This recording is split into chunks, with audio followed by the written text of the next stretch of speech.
Ladies and gentlemen, ladies and gentlemen, ladies and gentlemen, we are back. And what is going on? Well, let me just say that we have some incredible content today. Why, you might ask? Well, because the deportations have begun. This is the world that we are living in, okay? We have private citizens loading people into their cars and aiding with the deportations at command of the government? Absolutely not, because this is America, where we take the law into our own hands. This is not an excuse. This is not me encouraging those to take the laws in their hand. And on the other end of it, what I'm trying to say is I don't encourage that you start deporting people on your own behalf. But the benefit of people doing it is we have some fantastic content on X today. That's all I have to say about that before we start digging into some more content. I do have a couple of announcements. Firstly, I have a streaming schedule now because I'm going to be a little bit more consistent for you guys. So the idea is, bare minimum, I can promise a couple of streams every week. So Wednesday, we'll be doing at least 2 hours from 5 to 7. Same thing for Thursday, Friday, and then Saturdays we're going to be starting a little bit earlier from 2 to 5, and it's going to be a longer stream. That's bare minimum. So we got 4 days a week. We're going to probably be throwing some more in the mix. I might even be streaming again later on tonight. And the other big news is we're actually multi-streaming now. This is the first multi-stream that I've done. So we're going to be streaming live on Twitch and on YouTube simultaneously. So whatever you prefer, feel free to check me out there. And then also we will have clips, of course, all of the clips, all of the edited down content. If you just want all of the tasty little bits, those will all be posted on my YouTube channel. So feel free to check it anywhere that makes sense for you. So here's the beautiful thing that we have today, folks. We have incredible content on X, as always, right? The content comes first. The content is king. The content is all that we need. So this is what I was talking about to begin with. Mr. Derek Evans here, okay? I have no idea who this guy is. I think I follow him. I do, just because he posts a bunch of based content, and I'm a fan of the based shit. I think this is a meme. I don't believe this is real, but we're gonna watch it anyway. Let's take a look. They think they're coming over to my house to fix my deck. What they don't know is that we're not going to my house. We're going somewhere else. I'm not gonna ruin the surprise, but we'll be there in a minute. Where are we going? Sorry. You guys okay? That doesn't look like his deck. Okay, yeah. I don't know what the fuck you just said. Oh, Jesus Christ, man. Something like that. I don't know. So we're almost there. I love the Get ready internet. for this. Oh, the immigration office. My favorite place. Oh my god. Yeah. Right here. Oh my god. See, this is Trump's America, folks. Obviously. Oh my god. I'm compelled to believe that this is real. Obviously, this is an older clip, but I'm compelled to believe that this was an actual prank he pulled on these people. Don't condone it. Do not pick up a bunch of people and tell them they're going to fix your deck and drop them off at immigration. Let the professionals handle their job. Let's see what else we got. Again, massive day. I'm scrolling through X on the daily, right? And I'm seeing the ICE official page. We covered this on last stream. ICE is now just dropping stats. They're on their official ICE page. Let me pull it up here. They are dropping the deportation stats, and it is comedy gold. That is not it. How do I find it? ICE. Search for ICE. Immigrant, is this it? ICE.gov? Yes. Okay. This was posted 4 hours ago. Oh, okay. This is to report. Hold on. Yeah, here we go. Here's a stat. 19 hours ago. January 24th. 593 arrests, 449 detained lodgers. ICE single day statistics. They're casually over here just dropping leaderboard stats on us. Trump, like him or hate him, he's the content president. We're gonna have 4 fucking years of this shit, boys. 4 years. I'm gonna milk it. I'm gonna milk it. Bitcoin is soaring, of course, because I don't know if you guys caught this. Trump actually passed an executive order the other day. That is, I don't know what it actually entails, but he's aiming to make America the crypto and the AI capital of the world. Can he do that? I have no fucking idea. Let me see if I can find that clip for y'all, because it was gold. Trump makes America a crypto capital of the world. Let's see. 7 minutes. Give me the short. Give me the short. Here we. Is this it? This, David, is. Yeah, this is the crypto EO. We're going to be forming an internal working group to make America the world capital in crypto under your leadership. Fucking go, boys. Which is really going up, right? You're absolutely right, sir. Huge news for the crypto boys. Just like that. Just like that. We are so back. You find them exciting? They might not be exciting. I fucking can't, man. I can't. Crypto capital, AI capital. What does that mean? It means America's going to end the world with the AI robot uprising. And better than that, we're going to make a shit ton of money while it's all burning down to flames. So, what do we got here? A crying child. I don't really want to cover the crying children. Okay, yeah, let's see what's going on with Pete Hegseth. He was definitely the most controversial of the one of the most controversials, not including Matt Gaetz because he just dropped out. But Hegseth for Defense Secretary, former Fox and Friends host, also longtime veteran. So thanks for your service. But they put him up first in front of the Supreme Court or Congress? I think it was Congress. And they did all their questions, and it was brutal. But he held his composure. It's looking like he's going to get through. So get out. Get your kids out of government school systems right now, if you can. If you have any way. I don't have kids, Save but money, I'll keep that in mind. Move, get a second job, don't take the vacation, sell the boat, whatever. Drive for Uber. Figure out what you need to do to get your kid out of the government school system, because it's about saving your kid right now.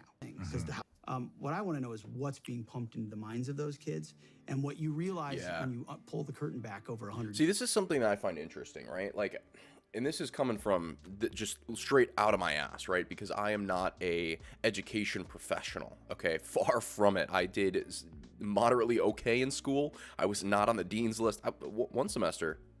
I'll take it. But, when it comes to federal schooling and education, who defines the curriculum? Obviously, we have like certain, what are they? Like assessments and tests and exams that all the schools have to take to make sure that you're falling in line. But also, like, we've done studies on this as well. And every kid learns at a different rate. Every kid learns and excels in other things over like, you might be a whiz in math, but you might be trash at science. For me, it was the other way around. I was not the best at math, really good at science. And I had to take a shit ton of math in college. It was brutal. But when I think about it, it's like, okay, well, shouldn't you look at what the kids are excelling in? Obviously, you want to have a base level of knowledge, right? You want to make sure that all kids can do like basic algebra. You want to make sure they know the basics of maybe like the solar system. You want to make sure that they can speak and write English, right? The basics, okay? We need to have some like standard core, right? So, and we have that. But when it comes to like the high school education, it's like, shouldn't you look at, after you reach that basic skill set of knowledge, what are the kids excelling in, and then continue giving them education in those things, because they're going to excel, right? They're going to keep developing a skill set and a knowledge base, and more importantly, I think a curiosity and a drive to pursue those things, instead of forcing them to, excuse me, I'm going to sneeze. Whew. Apologies for your ears. What was I saying? I feel like my entire brain just reset with that. Yeah, and these kids will develop a drive to do what they want to do and to learn what they want to learn, because if you continuously push kids to, like, you throw them through like 500 math classes and they suck at math and they hate it. Like, what does that do for them? I mean, again, in our average day life, maybe you need to know multiplication and division, addition and subtraction. If you do that, if you know that, you can do your taxes and you can make it by in the world. Every kid does not need to be learning the fucking unit circle and like what pi actually means. Like, this is good stuff to know if you're interested in math and you're going into a math profession, but we don't need to know this. So those are my 2 cents. As far as like abolishing the Department of Education, I actually have no idea what they do. I'm not going to weigh in on that because it's not my expertise. But I think that if you can afford private schooling, it's great. I think if you can have the time to homeschool, that's fantastic. I think in an ideal world, I would like to homeschool my kids. But the thing is, I'm not a teacher. I have no idea how to teach my kids. So the goal is hopefully, maybe have enough money to afford some kind of like private schooling or something like that. So you have an idea of like what the curriculum is, what they're learning. You're just more involved, I think, overall in the kids' development, which I think is big, especially like for a parent. Like that's what you want, right? Yeah, that's what I got to say about that. In the first 80 hours, approximately $420 million of current and pending contracts have been canceled. Damn. 2 leases have also been canceled. Initial focus is mainly on DEI contracts in unoccupied buildings. Yeah, what's up with this unoccupied building thing? Because I have seen so much shit on X that they're basically just like there's these buildings in Washington that are set up for like officials that are completely empty. I don't know if that's because they're just not being used or because literally nobody goes into the office. And I can't put too much trash on the politicians for not going into office, because with my job, I'm fortunate that I can do most of it remotely. And so I go in, a few days a week, but I work a lot from home. But for the government, I think especially when we have such a huge amount of debt and we need to start saving some money, maybe force them to go into office, because a bunch of those people are going to quit if they have to do that all the time. And I think they did that. I think Trump passed an order that said that every single federal employee has to return to full-time in-person work, which is unfathomably based. All right. The boys, we have it solved. The best way to beat depression, from apparently depression guru himself, Elon Musk. Let's see what Tesla man himself recommends to be happy in life. The best way to stop Trump. depression? Work your ass off. Work your ass off. Yeah. You don't have time. You want to work so hard that you don't have time for depression. Through that struggle, I will now have a better day, and I better fucking do it again tomorrow, or do something else. Because if I just think, well, tomorrow I'm just gonna coast and eat Twinkies and watch TV. Oh, hello, sadness, my old friend. Hello, depression. Because when you're not doing anything, you feel like shit, and that's just part of being a human. It's being. true. Go to sleep, I wake up, I work. Go to sleep, wake up, work. Do that 7 days a week. I'll have to do that for a while. Work. Pause on that. Elon has also said that he works all the fucking time, but also he doesn't recommend that anybody live the way that he lives. He says, I wouldn't recommend it. He's like, I'm pretty miserable. And I think he's an exception, right? I don't think that he does these things because, I don't think he works as hard as he does because he just loves to work. I think he does it because the dude is genuinely, afraid that the world is going to end or something. He genuinely wants to expand the horizons of the human race, and I think that's awesome. We need people like that, right? We need the kind of crazy people who are willing to work until they're black and blue to do some kind of great shit. I don't know how much Einstein worked in his day. I don't know how much that guy actually sat down at his desk and was cranking out math. I gotta imagine it was a lot of time. But with shit like space exploration, I mean, I don't think that we're gonna go extinct anytime in the near future. Fingers crossed, knock on wood. But I do think that the sooner we can become multiplanetary, the sooner we can actually expand into the horizons or whatever the hell, the better, because we're gonna have to do that eventually. Right? We can't just stay on this planet forever. The fact that we have rockets, I think there's some kind of crazy stat too, where it's the forecast of space is the clearest it'll be in 100 years or something. We live in this little gap like perfectly placed here that if there's any time to launch rockets up and bring them down, it's now, because like I guess in the next 100 years there's going to be a lot of asteroids or cosmic shit in our way. So being able to take advantage of our geniuses and the people who are super driven to go out and do this now is fucking huge, right? It's massive. So basically, yeah. What I'm trying to say, TLDR, don't work as hard as Elon because you'll be miserable, but be thankful that he works as much as he does. Let's continue. No results, but I'm a little bit better. Work, work, work, work, work. Work, work, work, work. No results, but I'm a little bit better. Work, work, work, work, work. No results, I'm a little bit better. Work. Boom. Just got paid. I just got paid. And it looks like Sorry. overnight success. Yeah. It's I like, just oh, realized I wasn't shit, showing the screen. It happened in a year. No, bro. It doesn't. Okay, well, I agree with a few things with this. I do think that working will make you... Let me resume the music here. I think music will make you... Jesus. I think work will offset depression. I don't think it's going to cure your depression. Like, if you're depressed, working your ass off isn't going to make you happier. But it will make you feel more purposeful. It'll make you feel more fulfilled, right? There was a really famous speech that I think it was a Navy SEAL or a Marine gave like 10 years ago. And he was basically talking about the importance of making your bed. He says, make your bed every single day, because that's the first thing that you've done. You've accomplished something, and it's going to drive you to go out and do one more thing and one more thing. And it sounds like a stupid example, but ever since I've watched that video, I make my bed every single day. And if there is a day, like maybe once every 4 months or 5 months, where I don't make my bed in the morning, I'm like, today's going to be off.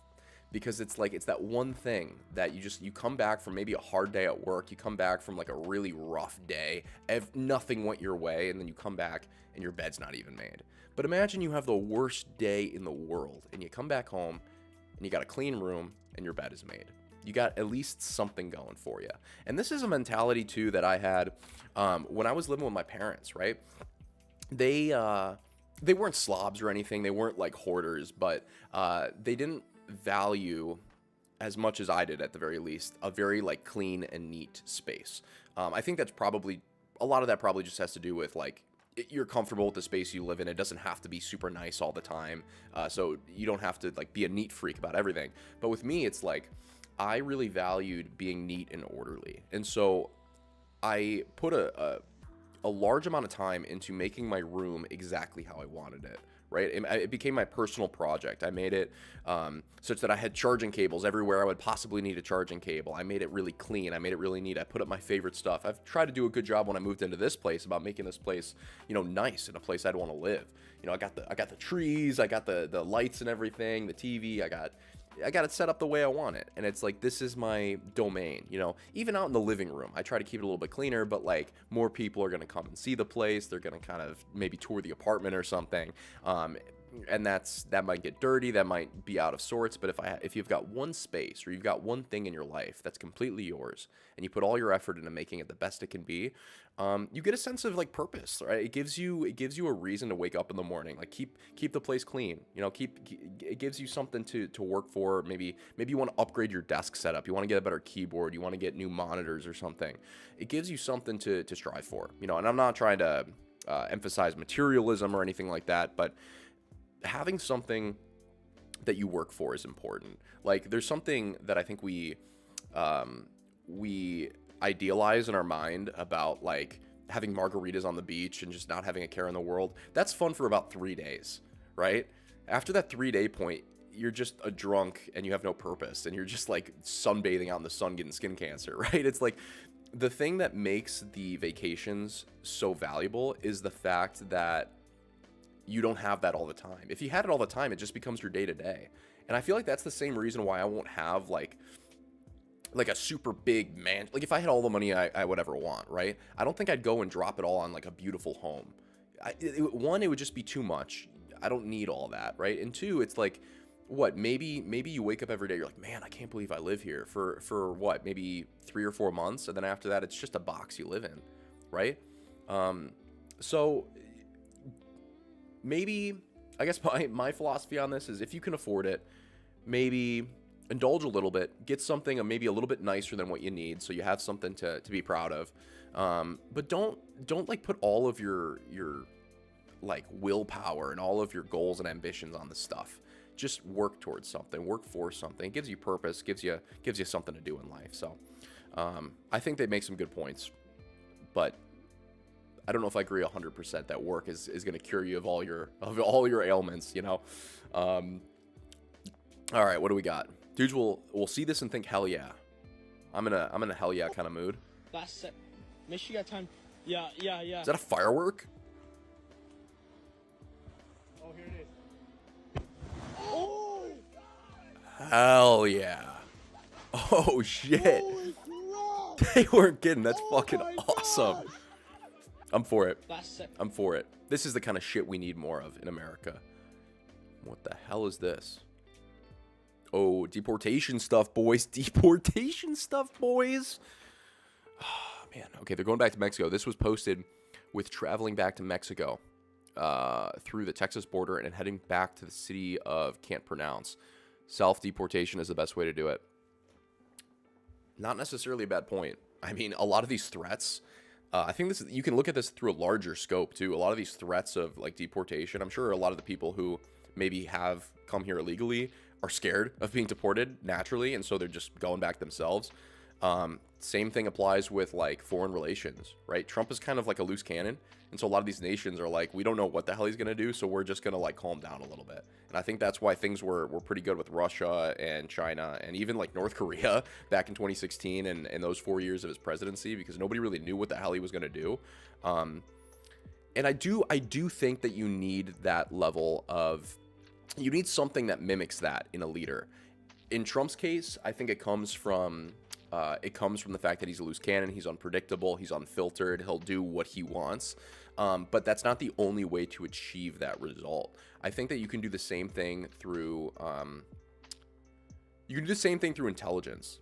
You can have somebody who's hyper intelligent and is slow to speak, right? Somebody who's calm and collected. There's a level of mystique about that, and it makes people a little bit more cautious. They don't know what you're gonna do, and it's not like, I don't think that your leaders should be like feared, like everybody should be trembling that they're gonna do something crazy, but it's like it's a level of respect for the position that the fear of uncertainty demands, you know. And so I do think that that's something that Trump does well.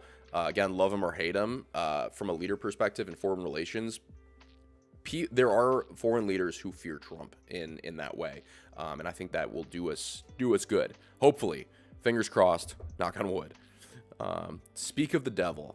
What do we have here? The most historic 100 hours in American history. The golden age of America begins tonight, boys. 20 hours ago. Why? What's tonight? The golden age of America begins right now.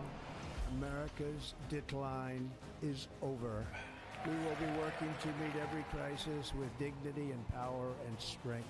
We will move with purpose and speed to bring back hope, prosperity, safety, and peace for citizens of every race, religion, color, and creed. Sounds good. American citizens, January 20th, 2025 is Liberation Day. Yeah, that's from his speech. I thought he was making a holiday when he said that. I was like, oh shit. Will be inspired by a strong pursuit of excellence and unrelenting success. America will reclaim its rightful place as the greatest, most powerful, most respected nation on earth. I am with you. I will fight for you, and I will win for you. We will not be conquered. We will not be intimidated. This clip right here is so funny. Peter Ducey's in the White House while he's signing executive orders, and he's like, "Did Biden leave you a letter?" And he goes, "I don't know, did he?" And he's like, "Where the hell would they put that thing?" And he's like, "Oh, thank you, Peter. I would have never found this." And I guess later reports came out that he actually gave the letter to Peter Ducey, like, and now you can go and read it online. It's actually kind of a nice letter. Let me pull it up real quick. Biden's letter to Trump. Yeah, here you go. It was nice and short. I thought it was very nice. Dear President Trump, as I leave this sacred office, I wish you and your family all the best in the next 4 years. The American people and people around the world look to this house for steadiness in the inevitable storms of history, and my prayer is that in the coming years, will be a time of prosperity, peace, and grace for our nation. May God bless you and guide you as he has blessed and guided our beloved country since our founding. Joe Biden.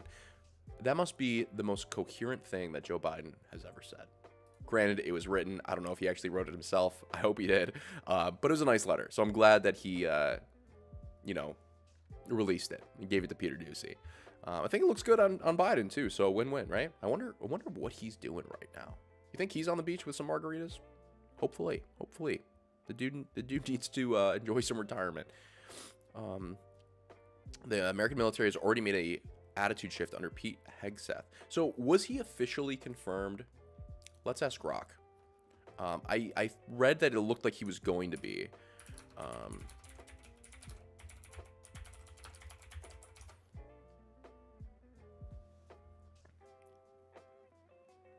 Damn. Pete Hegseth was officially confirmed as U.S. Secretary of Defense. The Senate voted to confirm him, with the vote requiring a tiebreaker from Vice President J.D. Vance to do a 50-50 split, resulting in a final tally of 51-50. Holy shit. This confirmation was notable for its narrow margin, being one of the smallest margins for a defense secretary in modern history. That's actually fucking crazy. The fact that J.D. was the tiebreaker on that makes so much sense. Can you imagine? JD pulls up and he goes, well, President Trump, you wanted Pete Hegseth. There's a tiebreaker. I don't know. I'm going to have to think this through. No. Clearly, he was going to push him through. So that's cool. That's cool to hear. I think it'll be cool to see like a young guy in there, a former vet, rather than just some like document pusher in Washington, So, as far as some of like the allegations and in his past history, I'm not entirely sure how much of that is true. But I'm a believer that everybody deserves a second chance, and if any of it is true, I would like to see him put some grace into the position. So we'll be saying a prayer for Pete. Okay, let's see what this guy has to say about it. Hey, I don't know who need to hear this. You know what I'm saying? I see a lot of people be talking shit about America. Hey, if you don't like America, go to another country, bitch. Oh my god. I love this country. I'll protect this bitch. Hey, I don't know. Hell yeah. I'll take it. Yeah, if you don't like America, don't come to America, right? I mean, there's a bunch of different places you can go. If you don't like America, you can go to Canada. I think they've got do they have an open border? It's a little colder, but they got Tim Hortons. Canada remains a top destination for immigrants and comparatively open and well-regulated immigration system. So yeah, I mean, you don't have to come to America. I mean, we'd love to have you if you come through legally and, want to contribute to the economy. That's great. I'm a little biased because I've been an American my whole life, but, I love this country too. So I said it. Trump says he's canceling windmills. Yeah, let's hear this. He fucking hates windmills. The wind blows and then it doesn't blow and the things cost a fortune. They're made in China. They kill the birds and they're horrible. We don't want windmills in this country. We're putting an order out. I've already sort of done it. We don't want windmills. If you have a house and you're in vision of a windmill, your house is worth half. Which is crazy because I think windmills are actually kind of pretty. Like, let me pull up a windmill landscape photo, okay? I do a lot of biking and I bike through a lot of these. Like, come on. Here's some solar plants and some windmills. You can't tell me this isn't pretty. This is nice. Like, without the windmills, it would also be nice, but it adds some color, some spruce, He says they kill the birds. I don't know exactly how many birds die from windmill. I don't even know if that's a stat we can pull up. Are killed by wind turbines. Holy shit, actually? The number of birds killed by wind turbines in the United States each year varies, but it's generally in the hundreds of thousands. In 2021, 681,000 birds were killed by wind turbines. Holy shit. It's a goddamn epidemic. Credit where credit's due. I'm gonna quote this. Out of curiosity, I did a fact check on the whole wind turbines kill birds thing. Oh, hold up.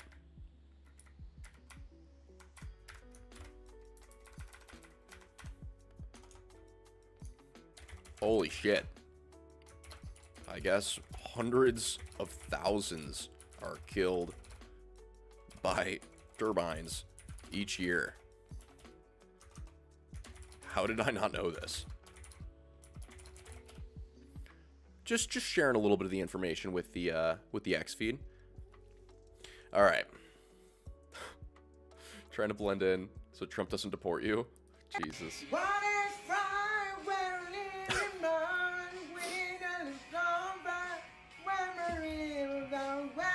They do kill a lot of birds? Yeah, that's what I'm saying.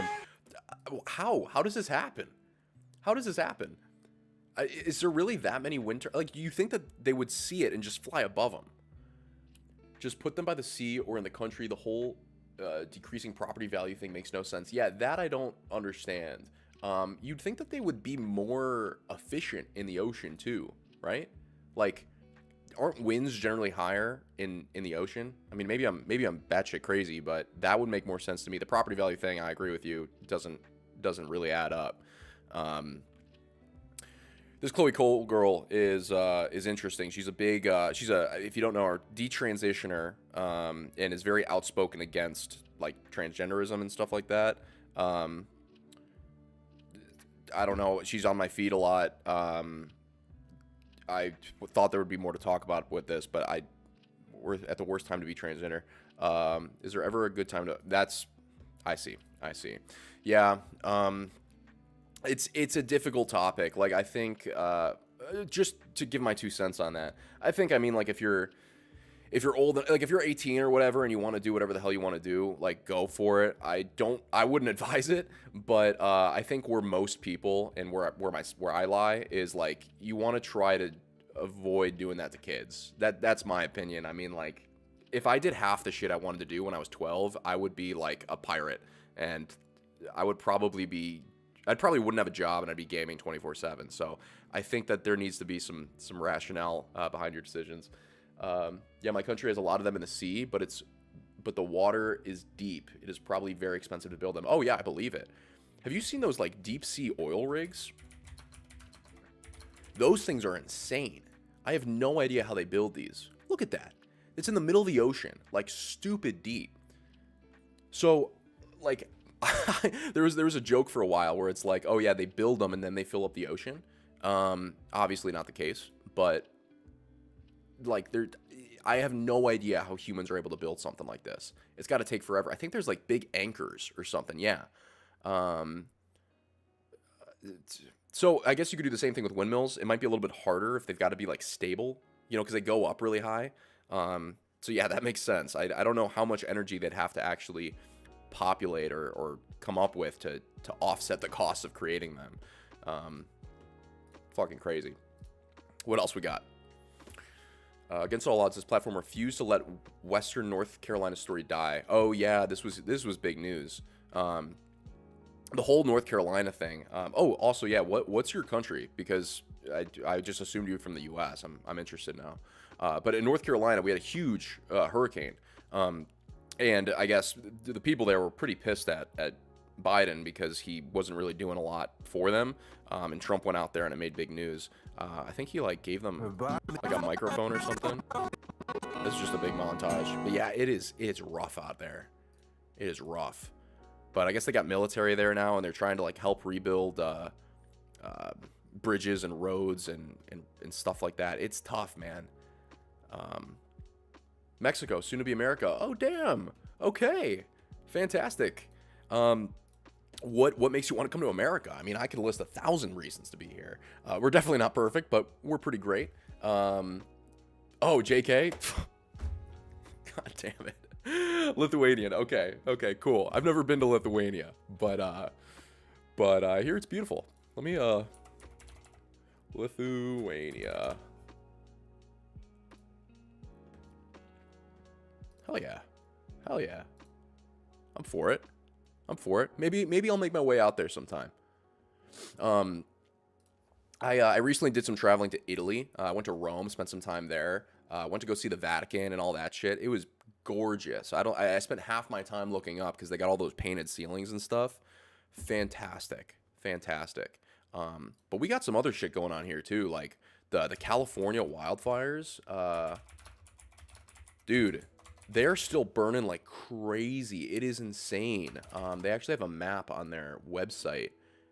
Yeah, okay, there's 283 current wildfires. 57,000 acres burned. Almost 30 people dead. That's insane. But yeah, the big ones are like this Palisades fire.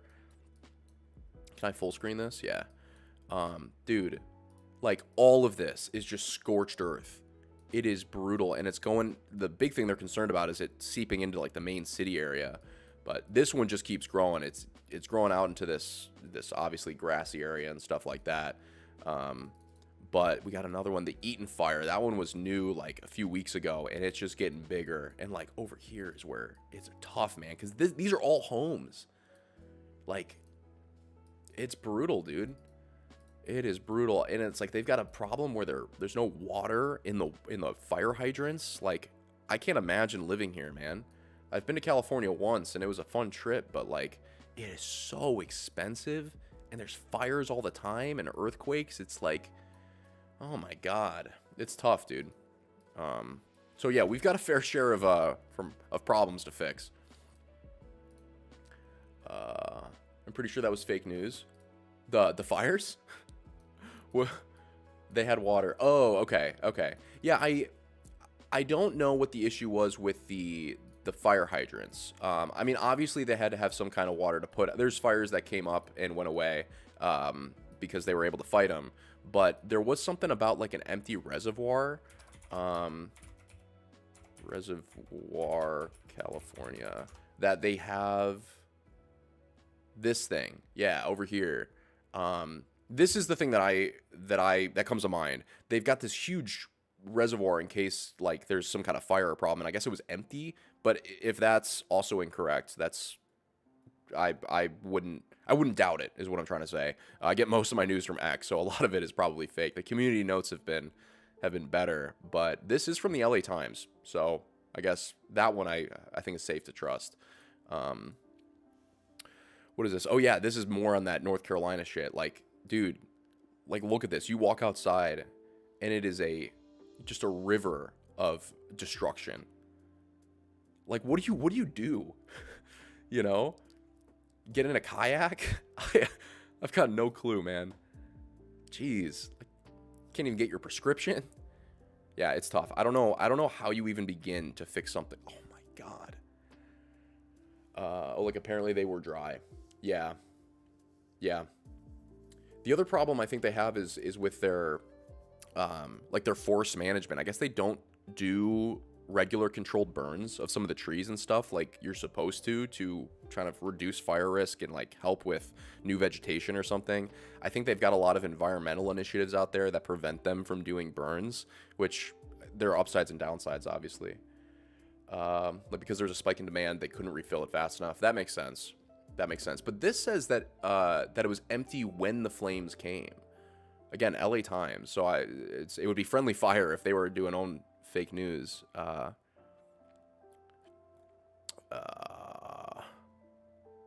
reservoir. Yeah, I think the reservoir had been there and they were sucking out of it. I'm sure our building would have been saved. So maybe the 117 million gallon reservoir was offline for repairs. Sparked outage. Okay, sparked outrage. Okay, so it was misleading. It was misleading because I was of the impression that it was just straight up empty and there was no reason why it should be empty. But I guess this is saying that they were doing repairs on it. So that makes sense. Yeah. Tragic, though, to say the least. Okay. What else is going on? Jesus. We got the Pope. Oh, my God. Yeah, Trump, he shakes a lot of hands. That must have been a death grip. I read somewhere that, or maybe it was in an interview, somebody said it was when Trump was on the campaign trail, that when he shook his hands, the first thing that he realized is that they were so calloused because, I guess, when he asked them about it, he said it's because he shook so many hands. I totally believe it. I mean, I can't, how old is he? He's like 77 or something. 78 years old. And the dude is more active than me. Like, I hope that I am able to do all that shit when I'm his age. Like, I don't think I could handle like going podcast to podcast, interview to interview, and like even on inauguration night, like he was out at this big inauguration party, like well into the night. I'm glad that somebody's got the energy because I sure as hell don't. This was crazy. There's a Christian service that happened the day after inauguration, and this was the bishop who gave the sermon, and it was basically like a big uncomfortable moment because she talked a lot about like protecting trans kids and LGBT people, which in Christianity, you know, obviously they've got their views on that, but also like speaking directly to Trump, who's like very outwardly against this. It was an awkward moment to watch. I can't even watch it. It's tough. They're going to show the first crying child, but they won't talk about 340,000 children they fail to take care of. Tom Homan explains why he is leading the deportation of criminal aliens. Is Trump really all that against it? From my understanding, he's not against it. He's just against like the stuff that I think like 90% of Americans are against, which is like the medical transition of like minors, like really young kids, which again, I think even if you're like if you are a moderate left-wing person, if you're like a common sense Democrat, you're not gonna like that. He's not out here trying to say like I'm just banning trans stuff, but he's against that, and he's against like the trans women competing in male sports, which again I think a lot of people are on board with as well, because it's not like as big of a problem as the conservatives like to amp it up to be, but there is a lot of news about like people who after transition win a lot more championships and stuff when they're competing against women, and it's just it's not great when you look at especially like high school and collegiate, like when there's opportunities for scholarship and opportunities for like advancing your career, a lot of those things are being stolen from women by people who have a biological advantage. So those are the things that he's talked the most about. But no, I mean, I don't think he's like Mr. Nazi trying to like eliminate all of them.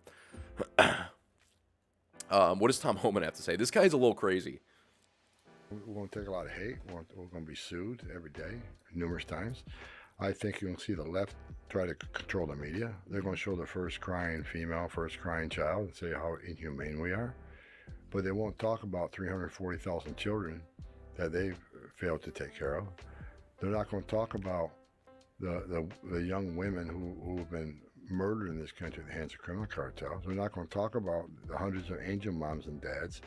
Yeah, and this is what you got to talk about when it comes to like the immigration stuff and the deportations that are going on, is because like I think there's always an emotional appeal to be made on both sides of the argument. The Democrats like to basically say you shouldn't just blanket assume that everybody's criminals, which I agree with. Like I'm sure there's a lot of like decent people who come here that come through legally and abide by the laws, and that's fantastic. But the thing is, when you have so many people coming through illegally, you don't really know like you don't have documents on them, right? So you don't know who's doing what. It's a lot harder to monitor them. They're not paying taxes. So it's when that happens, it opens up the door to the possibility of a lot more crime. And obviously a lot of that crime happens. Granted, even if like you see a number on the news where it's like, oh, 50,000, I'm just making this number up, but like 50,000 murders have happened due to the hands of illegal immigrants or something. Well, yeah, you could say that, but also it's like, if we had like 10 million people come in the country, like that's just statistically, like people are going to murder. People are people. It doesn't matter if you're an illegal immigrant or you're a person. So that's kind of the topic you got to focus on when you're trying to defend the whole deportation thing, is because if you're going to take an emotional appeal and say you shouldn't blanket associate all these people with criminality, you also need to say, okay, that's fair, but also a lot of these people are committing crimes and we do have to do something about that. So I'm interested to see kind of how things play out. I know this stuff costs a lot of money to carry out this operation. I don't know how much we have, and I don't know how many of the people that they're going to apprehend are actually going to be innocent or non-immigrants. That's something I'm curious about, because that's something you got to consider. Statistically speaking, illegal immigrants commit less crimes than native-born. I could agree. I could believe that. I'd have to look at the stats exactly, but I would assume, again, just assuming here, I have no stats on this, but I would assume that if you go out of your way to come into this country and leave your home, you're coming here for a reason, right? You're leaving because you want a better life. You're leaving because you want opportunity. So I would believe that a lot of those people would want to abide by the law. I think the main concern is when you have the ability, or when it's made clear that so many people have entered illegally, it opens up a window for like cartels or for gangs to easily distribute like drugs and bad people across the border. So I could agree with you. I think that there is a problem. We need to have a better way for people to come in legally. But if we don't fix it, there's just a big open window for bad possible stuff to come through. Hopefully for people smarter than me to figure out.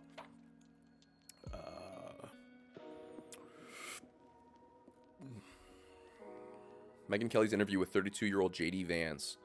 He is the same humble guy, but now he's vice president. I will say I was really happy for him when Trump won, because I never read his book, but I'm familiar a little bit with the hillbilly elegy thing. Like, the dude grew up like in like very, very poor living standards, and he never had a lot of money, and he really did something with his life and got an education, and it's just crazy to see. I think that's the stuff that makes me proud to be an American, is that you can see somebody who comes from like a beginning like that and now holds the vice presidency, you know, the second highest position in you know, the free land of America. Like, that's crazy. So I was really happy for him when that worked out. I'd be interested. I do want to read his book, and I think there's a Netflix movie on it now. So I do want to check that out at some point. Globalism is Elon. I don't really know how I feel about Elon in politics. I'm going to be honest with you. I don't think that he is the demon that people make him out to be, but I also don't think that he's the savior that a lot of people think he is. That's all I can really say about that. Oh, this will be interesting. As someone who used to despise Trump, as a former Democrat and a gay person, I used to think Trump was like one of the worst people on earth, if not the worst person on earth. Okay. But I can assure you that it's in your best interest, if you still hate the guy, to consider that maybe you've been misled. Maybe there's a reason why so many Black, Latino, Asian, gay people support the guy. Why so many... He did get a huge amount of votes. I think he got like a massive amount of votes of women is either under or over 30. He got a large population of the Black vote. He got a lot of Latino vote. So, I mean, that is something that the Democrats used to talk a lot about, is like, you got to vote for us if you are in these communities because we do more for you. But like, it says a lot that so many of these people voted for him. So he makes a good point. Former Democrats like Tulsi Gabbard and RFK have moved over to the Trump camp. Maybe he's not this racist, homophobic, right-wing extremist. Maybe he's actually a pretty moderate guy with... Yeah, I think he's kind of hitting the nail on the head here. It's because I don't think it's that a lot of people are becoming conservative. I just think it's a lot of Democrats that are unhappy with how far the Democrat Party has shifted. Because, like, the best example I can think of is, like, Obama versus Romney. That was in 2008. The whole like woke culture wasn't really a thing at the time. This was before gay marriage was even legalized in the United States. So like, we didn't have a lot of talk on this. Of course, there were like gay rights activists and stuff like that, but it wasn't a huge part of like cultural discourse. So when I think it all kind of started, and for the record, I'm not like against gay marriage or anything like that, but I think a lot of this stuff started when gay marriage was legalized. I think it was in 2012 during the Obama administration. After that point, I think we started to see a lot more of like the activism, a lot more of like the transgender stuff start to come into the modern view. And then you have these issues with like obviously the minors and the competitions and sports and all that. And then it just kept going more and more and more. And a lot of these people, like he's mentioning, Tulsi Gabbard and RFK, who were lifelong Democrats, are now saying we don't agree with a lot of the stuff that the Democratic Party has just decided to adopt.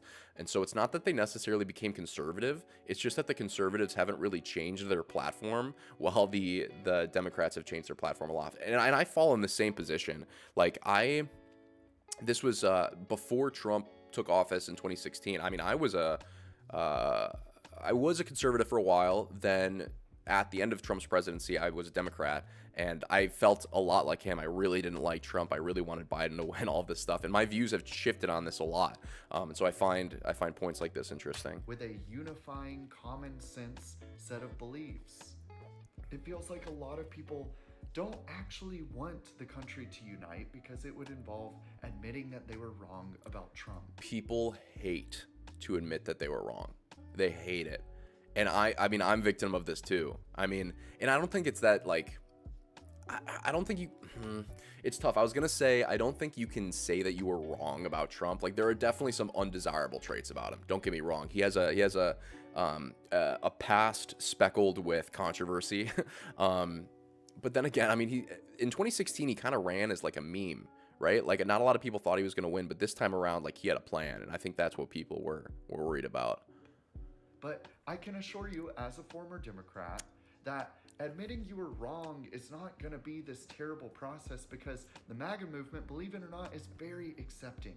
It's very somewhat true. I think that if you're somebody who are like this person who was maybe a Democrat or is a Democrat and is interested in maybe seeing the other side, I think that they are very accepting of that and generally kind people. There is a subsection of the MAGA community, obviously. I would say probably you could probably see a lot of them during those January 6 protests that maybe are not so accepting, but you're gonna get that in any kind of group too. Like, you've got the Antifa people on the left, who I think are classified as a terrorist organization in the United States, who are like the left wing, like super fanatical, and you get the same thing on the right. So at the majority of it, though, I think that the same thing would apply to the left. If you're somebody who is maybe a Trump fan or in the MAGA movement and you decide to shift to the left, I think they'd be accepting as well. It's just when you don't want to have a conversation, that's where conflict arises.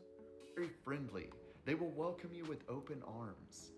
It's in your best interest to at least consider, because we'll be celebrating. You're welcome to join us, or you're welcome to continue being in a state of negative existential crisis level delusion. Well, this is another thing too, with the whole like existential crisis thing, is I think that people, especially probably since 2020 when COVID happened, people are so hungry for purpose. And I think that's when a lot of people got like dove head deep into either activism or some kind of like super niche hobby. Let me switch here. I think that's also when you saw like a big spike in religion. And I think that you can use this as an example of what people attach themselves to, because religion offers something that that other elements of the world offer too. I mean, it offers purpose, it offers like something to be dedicated to. But if you don't subscribe to any particular religion, you can easily subscribe to a secular religion. What I mean by that is like globalism or environmentalism or say LGBT activism or pro-life or pro-choice. Like, pick any hot button political issue, and that, for lack of a better word, becomes your religion. It gives you something to wake up every day and fight for. And people are hungry for that right now. And at the same time, I think that's why since 2020 till maybe about 2023, you saw really high spikes in the rates of like activism in the woke stuff, because that's what gave them purpose.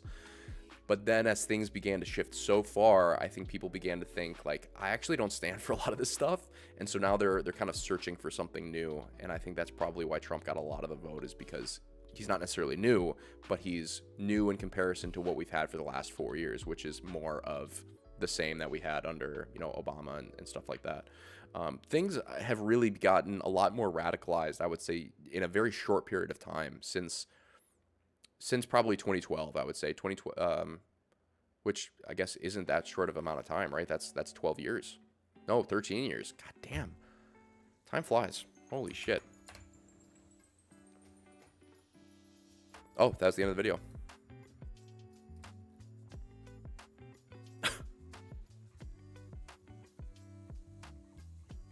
I love the internet.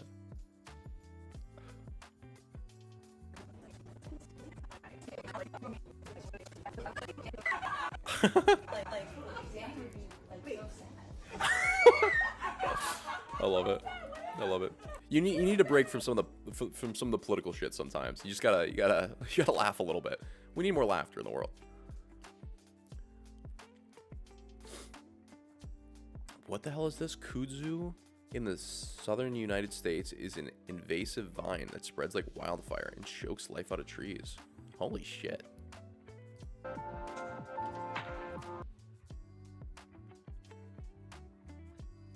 What's more crazy to me is this literally just a giant claw and then it spins. It's crazy to me that this shit is so invasive and such a problem that they actually built a robot for it. Like, this thing can't be cheap. It's pretty sweet though. It's wicked satisfying. I'd love to just react to a shit ton of this stuff. I need to form a compilation of it.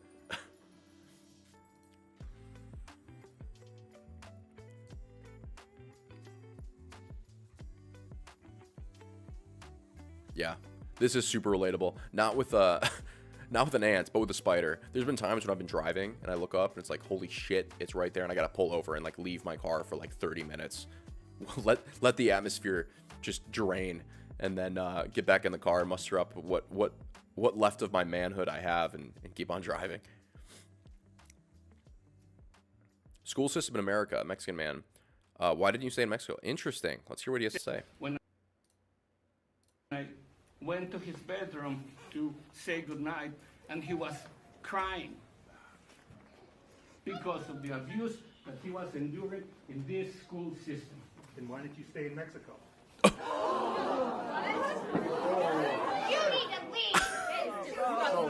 That's the source of this audio. I didn't remember that. I didn't know that, I should say. I mean, it's a valid question. I guess maybe not so much. He obviously wouldn't know the state of the United States education system when he comes here, so I'll give him that. Your grandfather says he regrets it a bit now that... Oh, yeah. Regretted a bit? Not selling your home? Let me see that. Can you imagine living like this? It's actually absurd that they... Yeah, you're kind of screwed at that point. They built an entire highway around you. Like, what are you going to do with that? The only thing you can do is sell it to, like, the construction people. You're never going to be able to sell it to a person. I'm curious. They probably wouldn't even give you that much money for it now because the infrastructure's in place. Like, what are they going to build there? Like, maybe a median with some grass or something?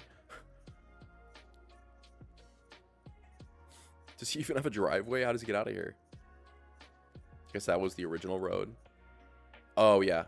Right there. It's actually kind of cool, though.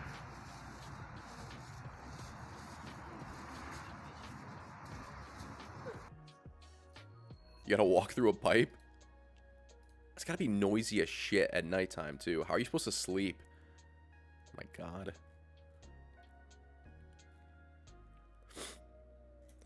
What is that? This is, let me pull it back up. This guy, I guess they, contracting company offered to purchase his land because they needed to build this highway, and he refused. And so they just built it around his house. And, now he says he regrets it a bit. But, like, what are you supposed to do? You know, you just got to, like, sell this to contracting or something. Nobody's going to buy this. He's got a, it'll pan around here. He's got a driveway that, like, goes into a pipe. And that's how he gets in and out of his house. It's right over here. It's insane. You can actually see it. Come on, internet. You can do it. Maybe not. Got ahead of myself. Yeah, there you go. Just a pipe. It's insane. People are crazy, man. I probably wouldn't have sold too, though. I would have been stubborn, and I would have just been like, no, it's my land, but you're kind of screwed now. Like, there's nothing you can do. What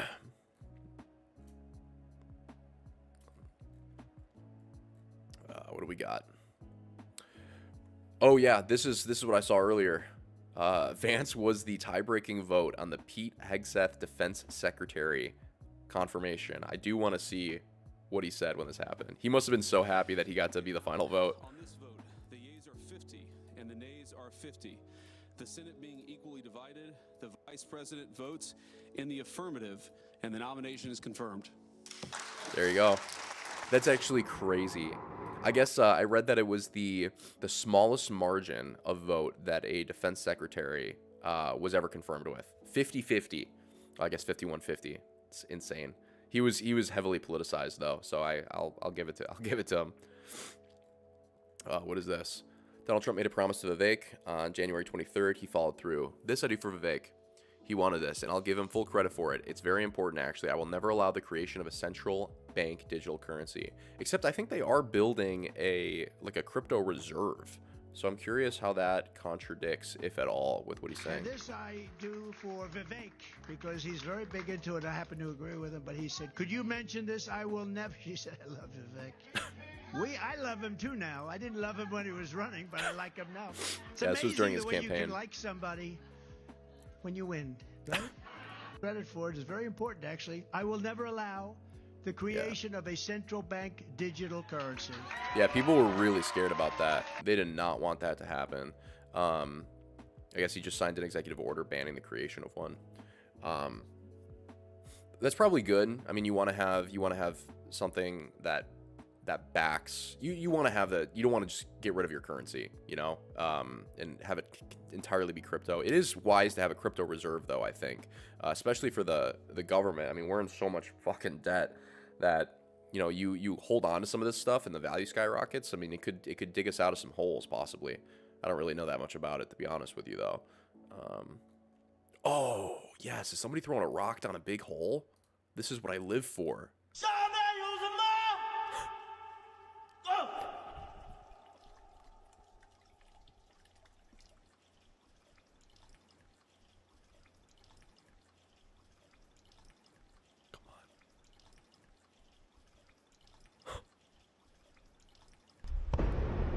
Holy shit. That is deep. What do you say? If the dollar fails, that currency would have no value. Yeah, exactly correct. I think, well, because we have like some stable coins in the US. I mean, we've got USDC, which is like a cryptocurrency based entirely one for one with the cost of the US dollar. I don't know how that ties in with like other stuff though. Like, I guess, yeah. I mean, that would make a lot of sense, right? Because right now, when you look at crypto prices, you look at how much it costs per dollar. I don't think we would ever, man, that would be dystopian world if like you could only exchange crypto. And at that point, you have so many different types of crypto. What's worth what? Man, I don't want to think about that for too long. That's going to freak me out. Yeah, the dollar failing would literally cause the collapse of the entire global economy. I think, what is the most valued currency right now? It's not the dollar.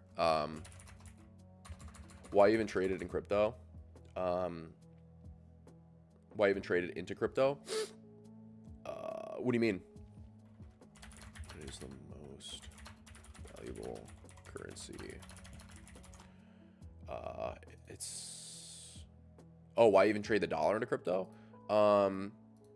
Yeah, I mean, you wouldn't want to do it on a wide scale basis.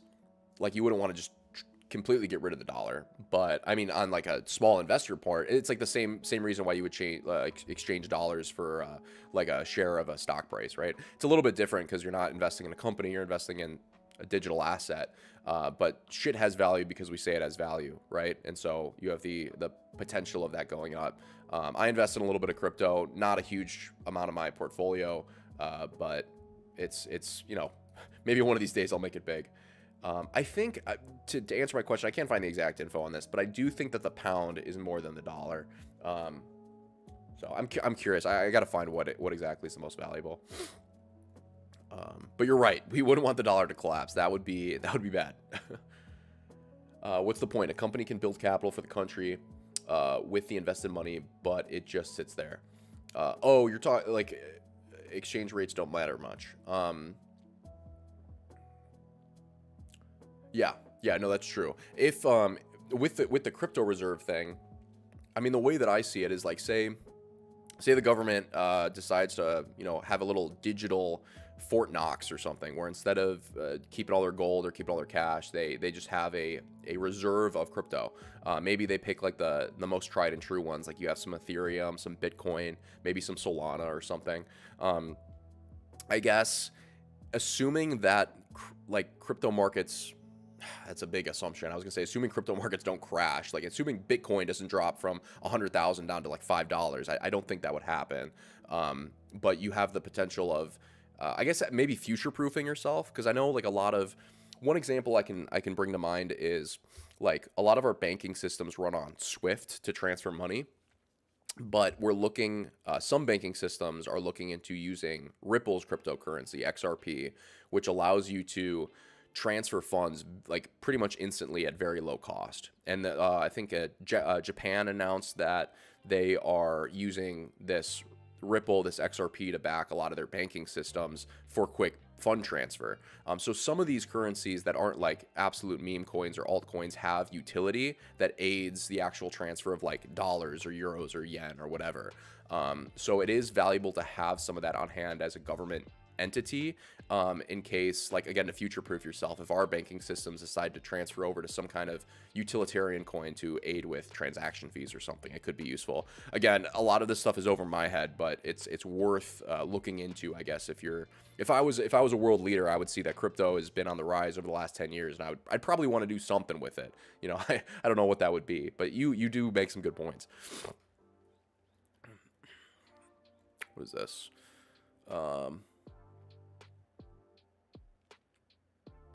Oh yeah, Trump pardoned a bunch of pro-life people. Yeah, that was crazy news. I saw like back when they were arrested, like there's in certain states in the US, like there are very strict laws on like protests, specifically protecting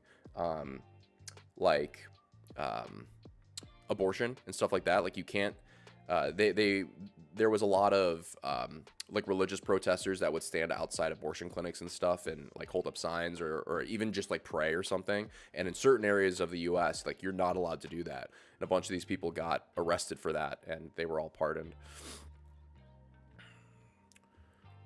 This guy I think is based. He is he's the leader of the opposition in Canada. He's got some good points.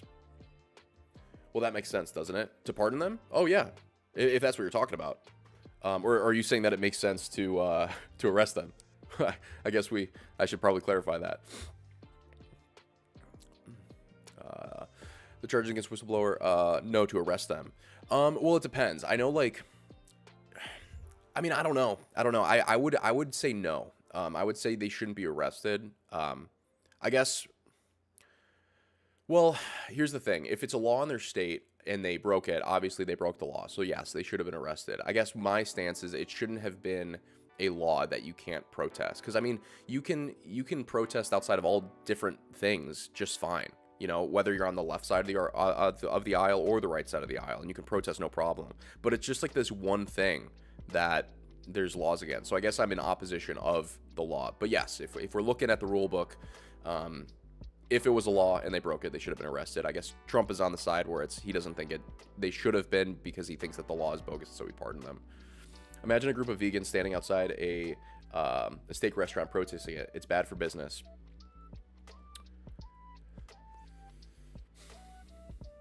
Yes, yeah. It's bad for business, but at the same time, I don't think it should be illegal.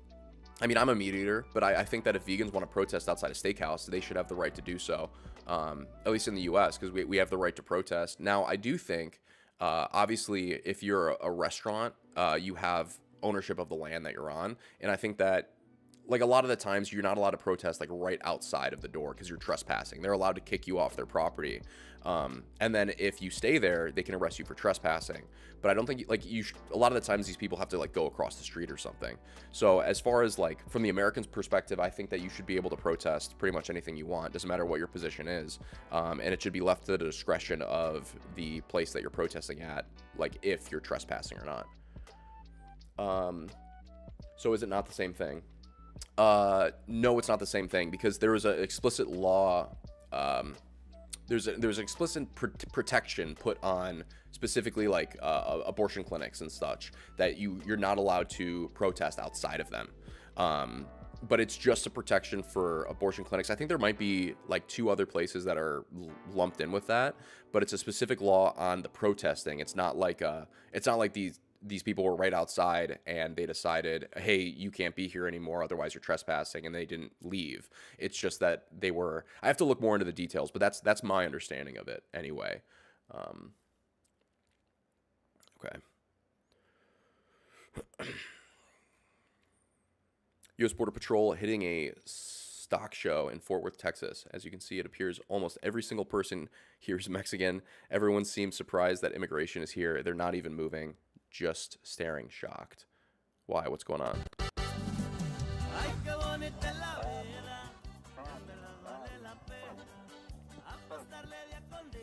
Oh, I see. Are they, what are they doing? It's hard to see in the video. Are they like deporting people? What are they doing? It's hard to see in the photo, or in the video. What are the comments? Jesus, yeah. A lot of people are pretty, that's crazy. Damn.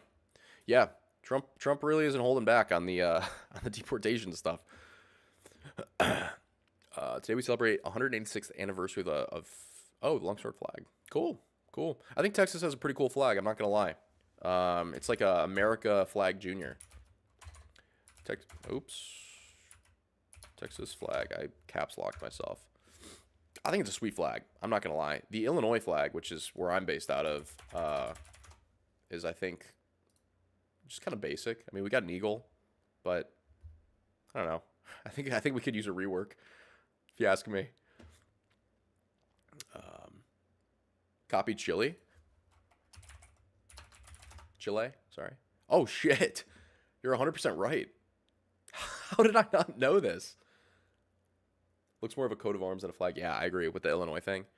Damn. Wait. Okay, let me get the side-by-side on this.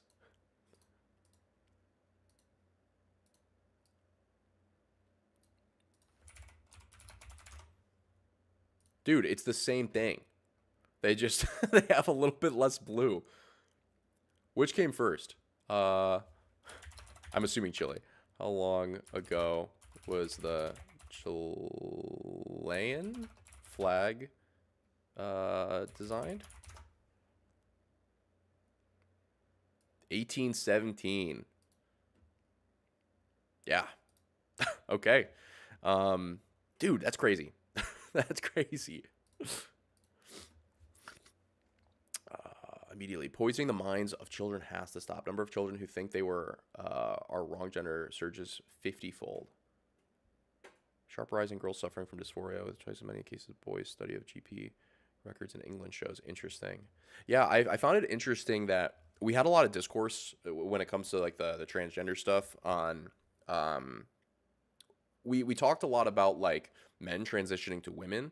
That was like the main talking point, at least in the last like 2 years. But statistically, it's a lot more women that transition to men, which I find interesting. I want to know a little bit more about that. I don't know if it has to do with like more variability in hormones and stuff, but it's interesting to say the least.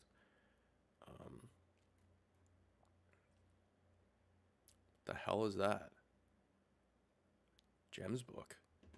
It's like a reindeer? Dude, these guys do not get paid enough. There's a province in Venezuela that has our flag. Damn. Probably because it's more socially acceptable. Oh yeah, that's probably true. I think women have a generally speaking a more they've got a larger support network around them than men do. So that's probably true. Interesting. I find that topic specifically really interesting, just because it's when it comes to studies and stuff, it's more new than other topics, and so there's so many different elements of it. There's psychological, biological, physiological, sociological. So you know what I'm saying. It's interesting.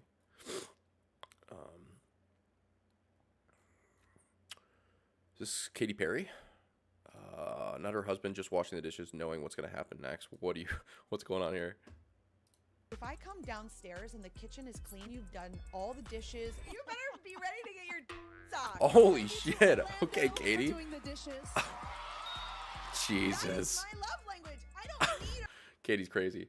Also, if you transform as a man, a lot of people look at you as a pervert. That is why people are considered with men using female bathrooms and not the reverse. Yeah, that's true. Yeah, that's very true. That's a really good point because like people aren't worried about like women transitioning to men and then going into males' bathrooms. It's always the other side of the argument. It's men transitioning to women and going into female restrooms. That's true.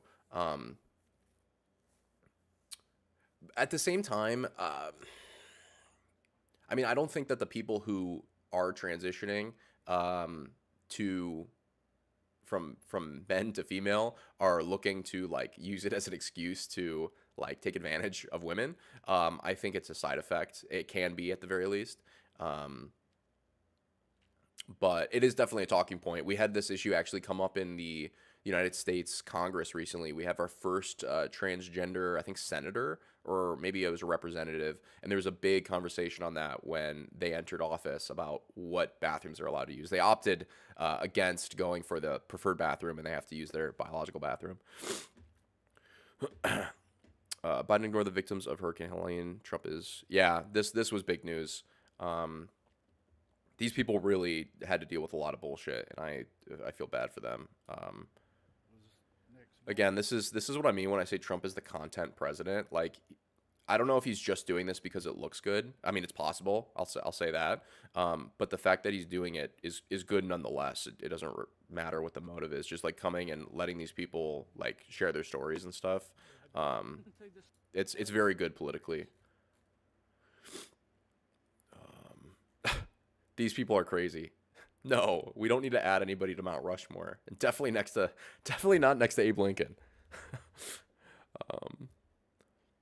Secretary of Defense. Dude, the American flag pocket square is kind of cool. He's sort of looking like a like a gangster here though, or like a member of a mafia. Yeah, he gives me this kind of vibe. Where was I? Here.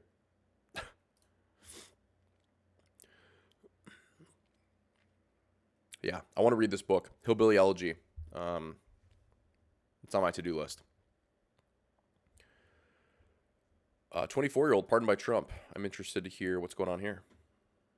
My name is Isabella DeLuca. I'm 24 years old. I'm from East Setauket, New York, and I was recently pardoned by Donald Trump. She J6er? I was present on January 6th, and I was arrested March 4th, 2024. I was charged with a handful of misdemeanors, theft of government property, entering, remaining in a federal building, disorderly conduct in the Capitol building, and a couple others. I was really surprised by my pardon. I wasn't expecting it so soon. But I'm feeling really thankful for President Trump for getting that done on day one. I feel like I have my life back. It's been really difficult feeling like I have the weight of the U.S. government and all of its resources. See, that's great. Like, I'm glad she has her life back. But again, when she talks about her charges, like here, government property, theft of property, entering, remaining in. Yeah, the entering and remaining makes sense, but the theft of government property, like, you can't steal shit from the Capitol. Like, if you do that, you got to go to jail. And this is something that I'll say that I'm critical of Trump on, is he said he wasn't going to do a blanket pardon of these January 6th protesters, and he pretty much did. I think there's like 6 people who weren't pardoned that like very clearly shouldn't have been, but there's also a lot of people, and I think the 1,500 that he pardoned that probably shouldn't have been pardoned. You can't storm it with a mob either. Yeah, exactly. There's conspiracy theorists and stuff that talk about that, about like the Capitol Police like letting people in and stuff. I don't think that's necessarily true, but I wouldn't be surprised if they allowed it to be worse than it was, or they allowed it to be worse than it could have been because it would look worse on Trump. Again, that's my conspiracy theory brain, but I would say that that's a possibility. But yes, I agree with you. He said that their pardons would be under review, even if they let people in who's the right to mind. Exactly. You shouldn't have been there. You shouldn't have done that. It's a very good point. It's a very good point, and I'm in agreement. Like, who's the big guy? He's the, what do they call him? QAnon shaman? This guy. Yeah, this dude. He, I think, was one of the people who was pardoned. And call me crazy, but if you dress up like this and come in with a mob into a government building, you can't be in your right mind. You know? I don't know what exactly he did when he was in there, if they charged him for, like, this doesn't look great, you know? Q sent me, like, these are valid reasons, I think, to put somebody in prison. There was a crazy photo. I remember watching it when it first came out. Is it this one, dude? I saw this photo and I was like, holy shit. This photo is crazy. You got the smoke. I think it's maybe tear gas or something. All the Trump flags and stuff. Like, absolutely crazy day for the country. There is some questions that I think are still left to be answered. Like, they had the ability to bring in something like 5,000 National Guard members, and they like didn't. So like there are some eyebrows to be raised, but again, that doesn't condone anything these people did. I'm curious why they didn't take more action when they could have. That being the government, not the protesters. Yeah. Already saw this guy. Put on their Patriot Front costumes in D.C. And no conservatives would ever ever cover their face. What's going on here? The Trump administration should figure out what every single one of these clowns is. These are the feds? What is going on here?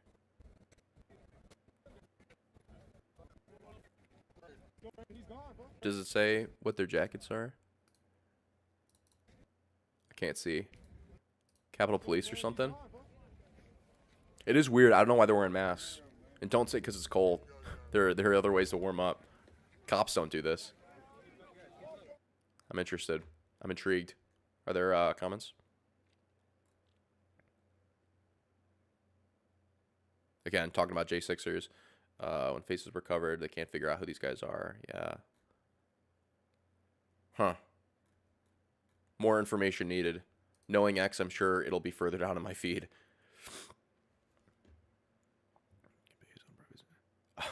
I did see this clip, but I wasn't looking at Melania. Look at Melania's reaction when Trump says Fauci can pay his own private security. Fauci's net worth is $12.6 million. Yeah, I guess he canceled his government-supplied security clearance, which I think is fine.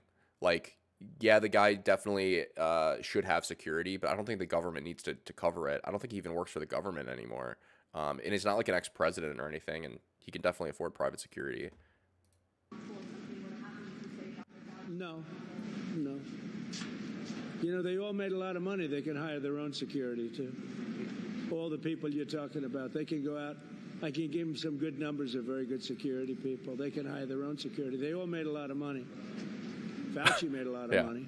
Yeah, she's like, true. They all did. True. So.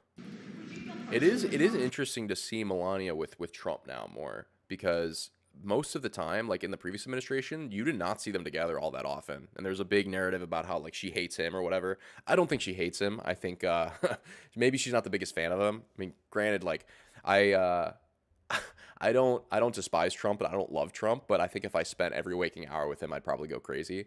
But it's good to see them together. It's good for image.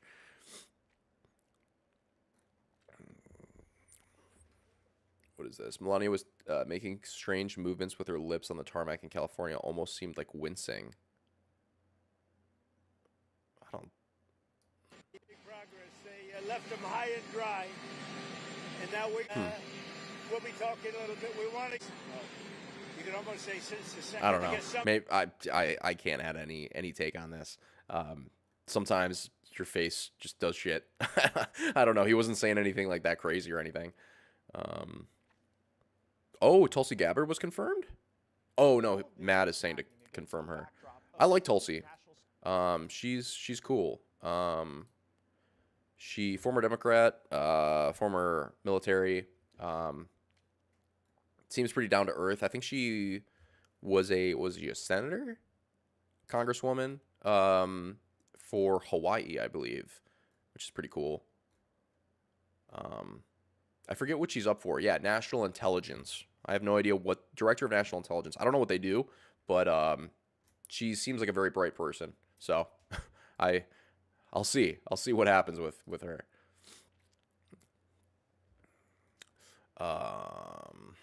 Okay. Or Katy Perry.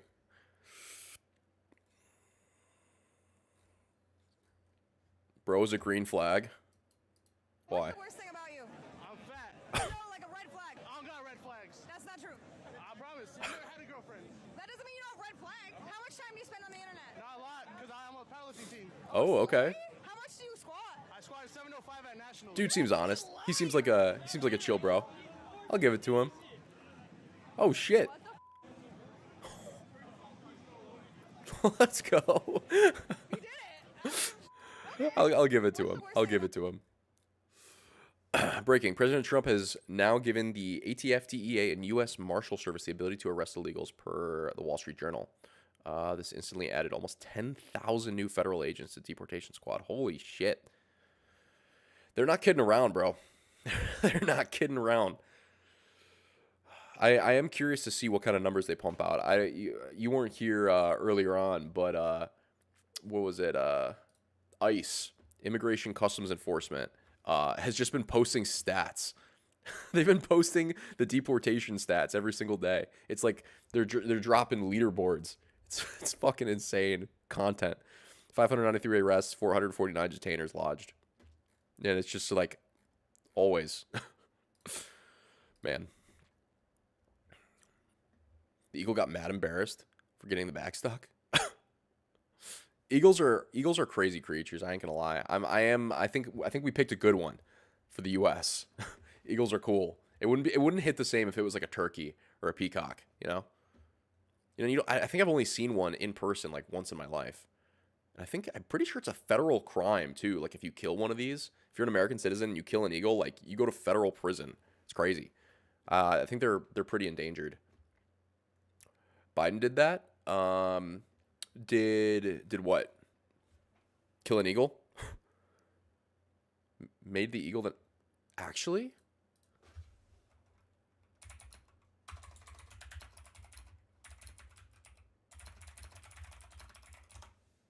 Holy crap.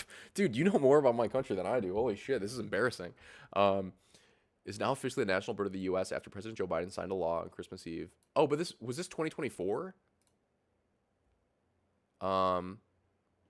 Okay, so I guess this made it, quote, official, but the bird has been a national emblem in the U.S. for years. Yeah, because I was going to say, we've had this thing forever. I don't know if this was early in his career, going back all the way to 1782. So I guess it sounds like it was just like an official stamping. Not everyone has agreed that the national status of the bird is the bald eagle. Benjamin Franklin objected to the creature being chosen to represent the country, calling it a bird of bad moral character. They are pretty vicious. I'll give you that. They'll their talons will completely destroy you. I think they're sharper than like shark teeth. But interesting. Good fact to know. You're just on fire. Thank you. This was crazy, dude.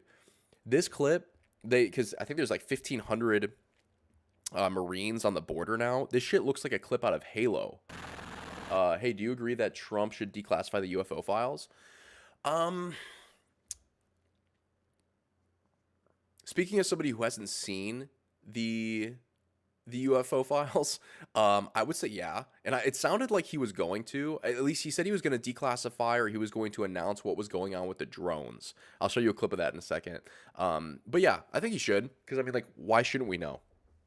There's no reason why we shouldn't know if there's UFOs. Like, what risk does that pose to the public if we found out? Like, maybe you'll have people trying to storm Area 51 again. That was fucking crazy when that happened a few years back. But that was unsuccessful, of course, and mostly peaceful.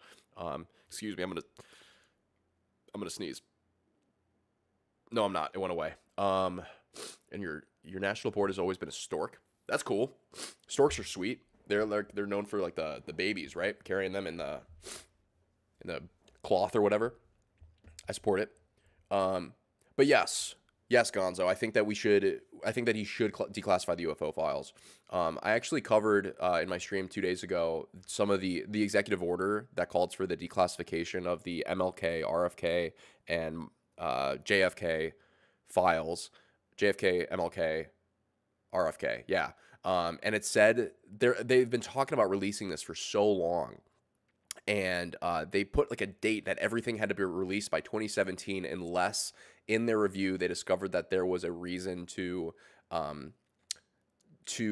release them due to a risk to either intelligence agencies, the government, something in the government, or the military. And I'm like, okay, so what happened in 2017 where they reviewed the files and said that there was a risk to release because of an issue for national security or intelligence operations? Do you think the government should be able to keep secrets? Yeah. I think that's part of the job of the government. Like, you can't let the people know everything. In instances of like causing widespread panic and stuff. But I think if there's an issue that is like that would radically affect the population, like you have to tell people, you know. But overarchingly, like, yeah, I mean, the people don't have to know everything. There just has to be some kind of limits on it. There are UFOs, anything in the air that America can't recognize as a UFO. Yes, they actually renamed it. It's UAP now, unidentified aerial phenomenon, because it used to be unidentified flying object, but now we can identify them. We just we don't know what they are, right? UAP, unidentifiable. Is that right? I don't even remember what I just said. If there's some Chinese jet flying around the American airspace revealing American capabilities is bad for national security. Yeah, entirely true. I think that's the concern about the drones. Thank you for reminding me, by the way. We'll come back to this clip, but let me find this. This I thought was so cool. Trump asks, what was her name? Nancy, to find out what's going on with drones.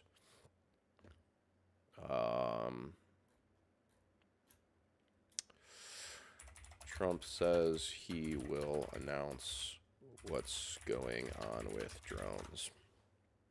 I can't. Oh, is this it? Yeah, right here. This next one, sir, is a declaration of a national energy emergency. That's a big one. You know, that allows you to do. That means that kind. Hold on. At some point, will you use? Yeah. Oh, well. Can you tell us now? In fact, I'd like to know because Where is it? People listening, because this is going out live. And I can read it for you. That's the letter. No, I think it's. In fact, I'd like to. Yeah, know here we what go. It is and tell the people. Here it is. Is it anything that these drones? Is it anything that people need to be worried? No, I think it's terrible. I would like to find out what it is and tell the people.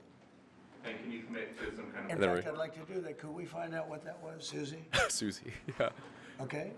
Yeah. Why don't we find out immediately? I mean, Yeah, Susie's his chief of staff, but I just thought that was funny. He's like, can we find out what's going on with the drones? And he's like, yeah, can you find out what's going on? And then we'll let people know. So that'll be interesting. I'm excited to see what happens. Do you think American soldiers are happy that that they're being used like little bitches by Trump? I would say probably most of them are, because most of the people in the military, it's a certain demographic. I would probably, again, this is a stat that's coming out of my ass. I haven't looked this up, but I'm sure most of them are probably more conservative than Democrat. And I'm sure a lot of them are a lot happier to be serving under Trump than under Biden. Again, purely conjecture, but you know, Trump knows everything until he knows nothing. That's also true. I think he's been better recently with at least like admitting when he doesn't know something. Like somebody asked him a question, he's like, "What do you think Mexico will say if they?" Because he was trying to classify the cartels in Mexico as terrorist organizations, and a reporter asked him, like, "What if Mexico doesn't want that?" And Trump's like, "I don't know. Like, you'll have to ask them." He may declassify the UFO files, but we know the files will never declassify. Very true. I think it's going to be the same thing with the MLK, RFK, JFK files. Like, there's so many redactions in those that it's not going to mean anything. JFK files. This is what I was looking at the other day from the White House website. Yeah. This is the executive order right here. So I'll read this. So this was back in 1992. There was a President John F. Kennedy Assassination Records Collection Act that required all of the records related to these assassinations to be disclosed in full, no redactions, by October 26, 2017, unless the president certifies that continued postponement is made necessary by a harm to the military, defense, intelligence operations, CIA, which I think is what we all think, law enforcement, or conduct of foreign relations. Keep in mind, in 2017, Trump was president.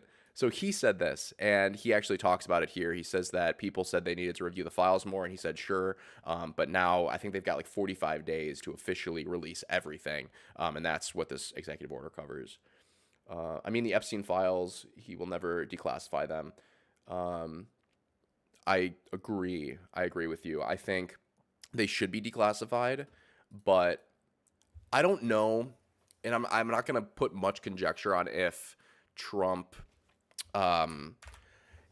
is actually going to, I don't think he actually did anything, like, I don't know if he did anything bad with Epstein is what I'm trying to say. Is it possible? Absolutely.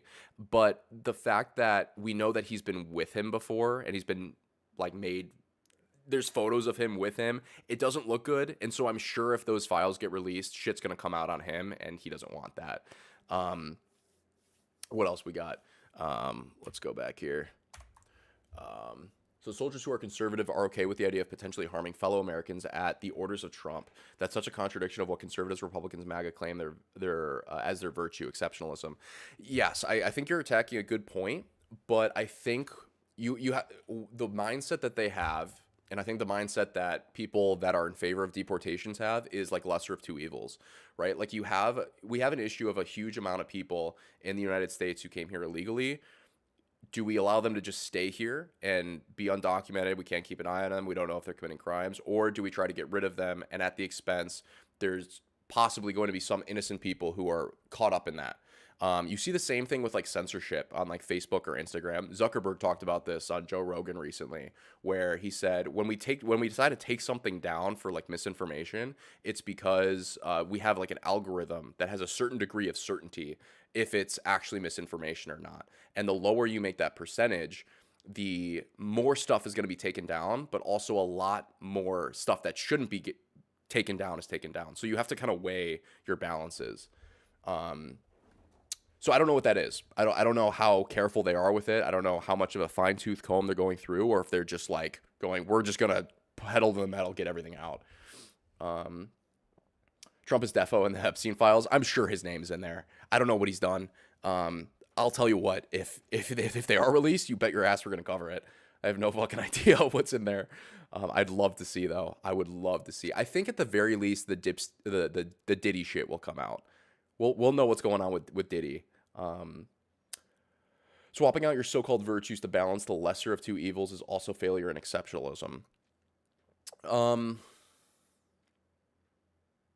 Yeah, you don't want to drop your virtue. You don't want to drop your virtue. But also like it's difficult because like what would you do? What do you do in that situation with like the illegal immigration crisis? Do you just let everybody stay here at the risk of there being issues, or do you come up with a better plan? Like, I don't know. I don't have these answers. I'm just trying to look at it objectively. So I'm curious, like, what do you think is the right way to go about it? That we don't have to worry about the content of anyone's statements in the public political sphere. I'm a little bit behind. Let's see. Teach our people to learn how to apply critical thinking and then mind your own business. Yeah, no, I agree. I don't think that you should like I think a lot about if I have kids one day, how I'm going to like teach them, which scares the shit out of me. I don't want to teach them to prescribe to my political beliefs. I don't want to teach them to subscribe to like what I think. I want to teach them to ask questions and to question everything. Like if somebody like their teacher or something teaches them, say something other than like math, like something maybe controversial or new that we don't know a lot about, like don't just accept it for granted. Ask questions, think about it. I think that's the biggest thing. We have to be able to like have discourse and communicate with people. Otherwise, like it's just an echo chamber and we're shouting nonsense all the time. Quote, I've known Jeff Epstein for 15 years. Terrific guy. Trump told New York Magazine in 2002, he's a lot of fun to be with. It is even said that he likes beautiful women as much as I do, and many of them are on the younger side. I have no doubt that Trump said that. Absolutely. Do I think that he actually like did anything with these young women? I don't know. Is it possible? Absolutely. The reason I say that is because Trump is kind of like an interesting figure in the sense that, like, again, this is all what he claims, but he says, like, you know, I never drink, never smoke, never do drugs, and he tells his kids the same shit. Don Jr., not so much. But I don't know. I really don't know what to make of it. I would love to see those files, but I think you're right. I don't think we're gonna get them. Let's see. You provide a clear pathway that requires multiple groups, organizations, and governments to cooperate. You don't bring in a stick to create more expense and conflict, which in turn creates greater harm and reduces the overall quality of life for all, excluding the wealthy class. Clear pathway that requires multiple groups, organizations, and governments to cooperate. Agreed, 100%. But the question is, what is that clear pathway? I mean, that's the difficult question to answer. I think that we should make the process to get into the country more, like, we should revamp it. It should be more accessible while maintaining security, right? You don't want to, like, lessen the searches and the checks that go into these people, because you want to make sure you don't bring in, you know, criminals and stuff like that. But there should be an easier way to get into the country legally, because that'll diminish the amount of illegal immigration as well. So Trump didn't snort coke in the 80s. Huh, that's difficult to believe. I agree with you. I think most of the people were snorting coke in the 80s. There are some people who are just, like, weird straight as an arrow, though. And I'm not saying Trump is straight as an arrow, but with the drugs thing, I'm saying it's possible. I don't know. I mean, like, I know a lot of people who are super strict of, like, I will never drink, I will never do this, but then they'll go out and they'll smoke, and they'll do all this other stuff that's bad for them, but, like, they're dead set on this. It's possible that he prescribed to that, but I'm with you. It's I might be giving him too much benefit of the doubt here. The clear pathway is to keep the value we have already on the books, then improve by vast amounts the immigration process and review the qualification once again, but special interest groups prevent progress.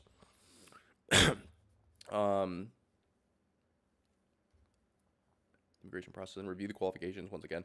Yeah, I think you present a good way forward. It still doesn't answer the question of what we do with the people who are already here illegally, though. Obviously, Trump takes the stance of we're going to have the biggest deportation operation ever. It's, again, I don't.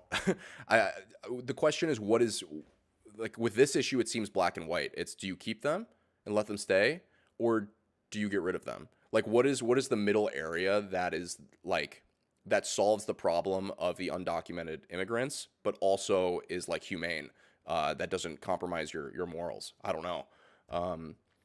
Trump lies too much to believe anything he says. To believe Trump that he's an honest person is a practice in personal self-denial. Every politician is a liar. I mean, it's the job description, right? And I'm not trying to like defend Trump. I'm saying I can apply this to Trump, to Biden, to Obama. Like, every politician is a liar. And on top of that, like, crazy business dude. Like, I always say, he reminds me of, if you've ever seen Back to the Future 2, I think Biff from this movie was actually based on Trump, which I would totally believe, but he reminds me of Biff, who's, like, the bad guy bully from the movie, who's, like, just makes a shit ton of money and builds towers and does all this crazy stuff. So yeah, I mean, far from a perfect guy, but this is the situation we're in, so I'm just here to cover it, you know? All right, what else we got? Make documentation easier. Yeah, agreed. If people come in illegally, though, obviously we can't force documentation. So what do we do about that? How do we find the people, and how do we give them documentation? That could be an option, right? If you can identify the people who are here illegally, determine if they've committed any other crimes while they're here. If they haven't, well, then provide a pathway to citizenship with thorough documentation. That would work. People here without documents are provided an opportunity to document themselves. Yeah, that's a good way to do it, because I've seen a lot of people, we even saw it in X today, that are like self-deporting. Like, they're terrified that ICE is going to come and deport them, which is understandable, and so they're just going back. But if they had the option to, like, report themselves and, like, get some documentation or something, that could be an option. Because that, obviously, if you are a criminal and you are here illegally, you're not going to report yourself, because you'll get caught, right? But the people who aren't doing anything bad, you know, would probably report themselves. That's actually a good point.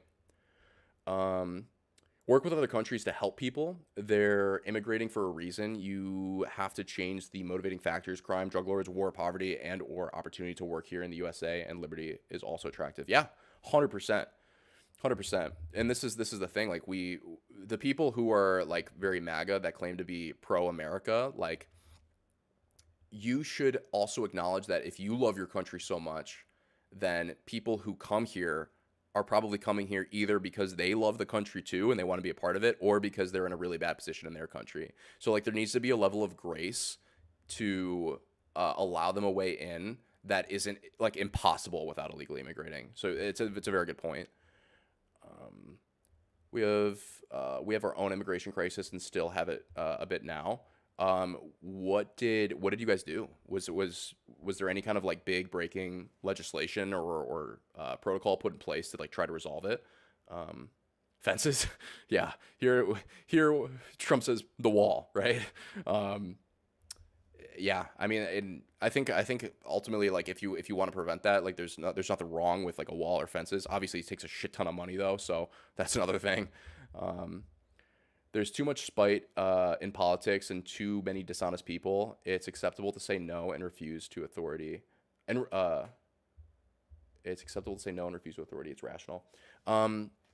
Yeah, I agree with you. There is too much spite in politics. The bigger problem, I think, if you look outside of just the political lens and just like our culture as a whole, is like nobody wants to admit that they're wrong, and all of your opinions are like your truth. Like they are your biggest thing that you have in your mind, and you like everybody's defensive and needs to defend it, and it doesn't get anywhere. The reason that I love politics so much is not because like I want to get anybody over to my side or I want to like defend my side or prove anybody else wrong. It's because I like asking the questions to like figure out why somebody has the beliefs that they have. Because in that process, if I ask them a question that maybe they don't know the answer to, they might realize that their ideas are not as thought out as they thought, and it might make them think more about it and maybe come over to my side. And on the other end of that spectrum, if I'm asking questions and they provide answers as to why they believe what they believe, in some cases, it's brought me over to their side. And so I think just like the thought process behind some of this stuff is fun. And we need to talk more and scream less. Our immigration crisis was different. Yeah, I mean, that makes sense. I mean, I think our biggest immigration problem, obviously, is on the southern border, because not a lot of Canadians are trying to come to the U.S. It's mostly people from Mexico, and obviously they're our southern border. So, and they have their own unique problems as well. So it's every immigration crisis is unique. But yeah, the clip I've been trying to play for a while now is this one. This looks like something out of Halo, because Trump sent 1,500 troops to the southern border. And it's fucking insane. Look at this. Can you imagine seeing this shit just flying over over a wall? Like, look at that.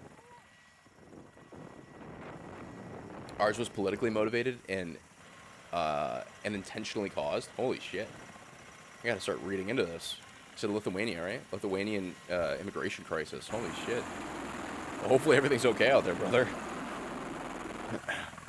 Yeah, I was thinking like Fallout 4, like Brotherhood of Steel. Like, this shit is crazy. Somebody asked Trump, like, what do you want these people to do out there? And he's like, protect the border. And I'm like, well, that's the obvious answer. Hopefully they're not like, shooting people. Hopefully it's like, no, you can't come, like, turn around, or here's how to get in legally. Fingers crossed. This is meant as an example to discourage future immigrants. Yeah, I think that's exactly what he's thinking. He wants to discourage immigration. The EU put sanctions on Belarus, so they retaliated by shipping migrants to the EU border. Holy shit. That's fucked up. And this is actually kind of it's a different situation, but it's something that Trump talked a lot about. Again, I think this is either like maybe there's one example of this, or he massively overflated it, or it didn't happen at all. But something that he would say is like, and he repeated it over and over and over again. I got tired of it, but he was like, we have so many people, they ship off all of their prisoners to us, all the people from their, he says, mental institutions, insane asylums. I'm like, I don't think that's exactly true. But if it is true, that sounds like a similar thing, just like dumping people over because they can't house them, or they don't want to pay for the prison system or whatever. Russia also helped. Like Russia helped you guys with the immigration crisis, or Russia was also sending people to you? They were given Russian visas and then driven to the EU border. Oh, I see. A Polish border guard was killed with a spear. Holy shit. These guys are coming with spears? I guess I would just assume like they would get shot or something. Spears. I mean, don't get me wrong, that's horrible. Kind of a cool way to go out though. Am I horrible for saying that? Like if I have to be killed, getting speared would be kind of a cooler way to go than getting shot. That's hyperbole, and it's cherry-picked. When he claims it's all criminals, it's a form of dishonesty, and idiots believe it easily when Trump makes those claims. Yeah, no, I agree. He has a tendency of overinflating things and like using talking points. It's one of the things that I kind of have to limit the amount that I actually watch like his speeches and his rallies and stuff, because it's like a lot of the same points and he just says it over and over and over again. And like when you hear something a million times, you believe it. And the easiest way to like convince the people who don't agree with you that you're right and they're wrong is if there's some element of truth to it. Like if it happened once, then you can say, oh, it's fact checked, it's actually happening. But obviously you're making it seem a lot bigger than it is. So yeah, you're right. I am just a silent observer of everything that's going on. You know, I can't do shit. You might live after being shanked with a spear, laying there bleeding out, guts everywhere. 2 hours later, you die. The entire time you're in mass pain. Oh yeah, I'm not saying it's fun. I'm just saying like if I was born in like Roman Empire or something, and I was like fighting in battle, you know, I don't know. It's more cinematic, but you're absolutely right. It would be easier to go by being shot. Don't get me wrong. I'm not trying to glorify being stabbed by a spear. Please don't misunderstand me. Horrible. People should not be killing people. I would like to reiterate that. Bring back bullying, Jesus. What else we got? Marco Rubio bans all passport applications with X gender marker after Trump's executive order. Yeah, we only got male and female now. Death by lightning bolt? Hell yeah. Don't like most people... Is it that most people live or most people die? What are the odds of death when getting struck by lightning? At a glance, about 40 million lightning strikes hit the ground in the United States each year. The odds of being struck is less than 1 in a million. Almost 90% of all lightning strike victims survive. Yeah, so it's actually like if you do get struck by lightning, you're more likely to live than not, which I think is awesome. Because like you've seen some of these lightning strike people who like they'll have some like weird new talent, like they can play the piano or something. Sometimes though, like it's really fucked up and like they're paralyzed or something. It cannot be fun. But if I was struck by lightning and died, that'd be pretty sweet. I would want that on my tombstone. A Lithuanian man invented the suicide roller coaster. The fucking what? Suicide roller coaster. Euthanasia coaster. What the fuck did you just unlock? Give the name to a hypothetical steel roller coaster and euthanasia device designed with the sole purpose of killing its passengers. The concept was conceived in 2010 and made into scale by a Lithuanian artist, a PhD candidate at the Royal College of Art in London.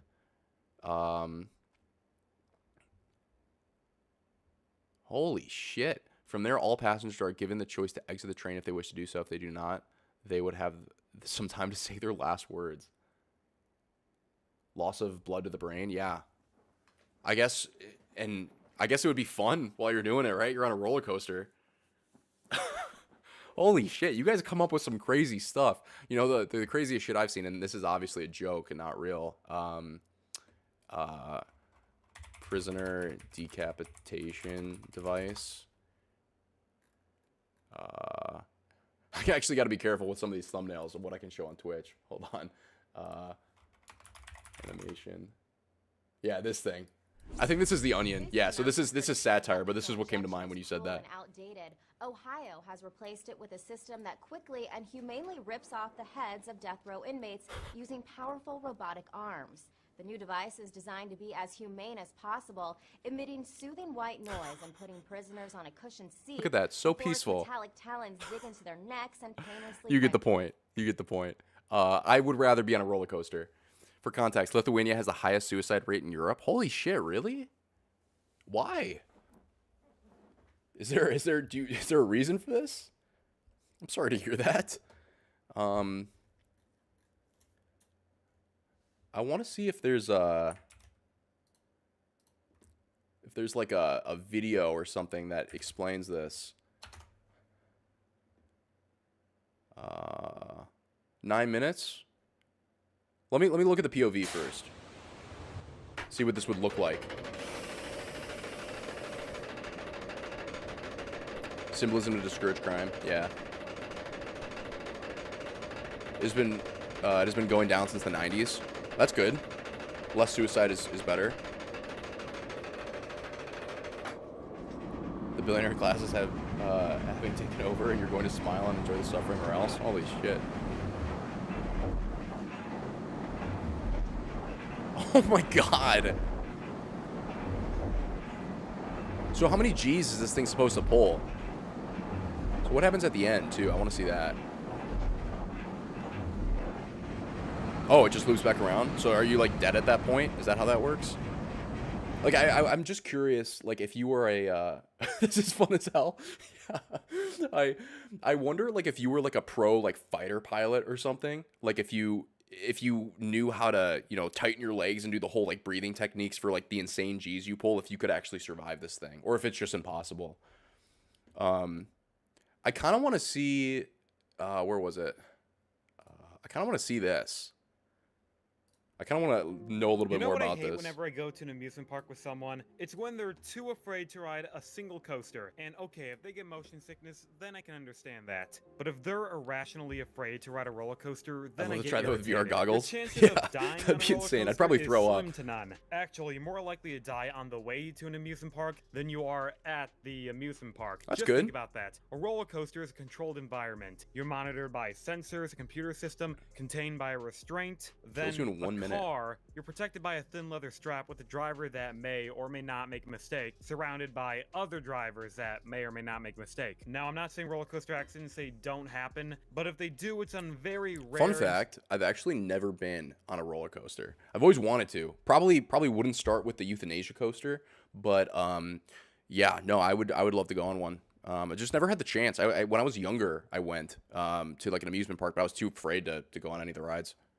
Specific circumstances. It could be between design fails, human errors, a big one, improper maintenance. However, in today's standards, you don't really see that anymore. Parks want to go above what's required and have a ton of redundancy to make sure you are safe and have fun. But how about we just ignore all that, sweep it under the rug? Sure. Let's say there was a roller coaster out there where you just die, flat out die. You're not supposed to live after Now you we're ride talking. this coaster. No Now we're safety talking. protocols, no nothing. The one purpose of this coaster is for you to perish. Who would dream and design this concept? Well, one engineer that I assume is demented, because he designed a roller coaster where you are not meant to live. How would it be like to ride this coaster? What components are supposed to end your life? So it's And what are the it's chances purely of you blood loss, actually huh? surviving this coaster? Well, let's find out.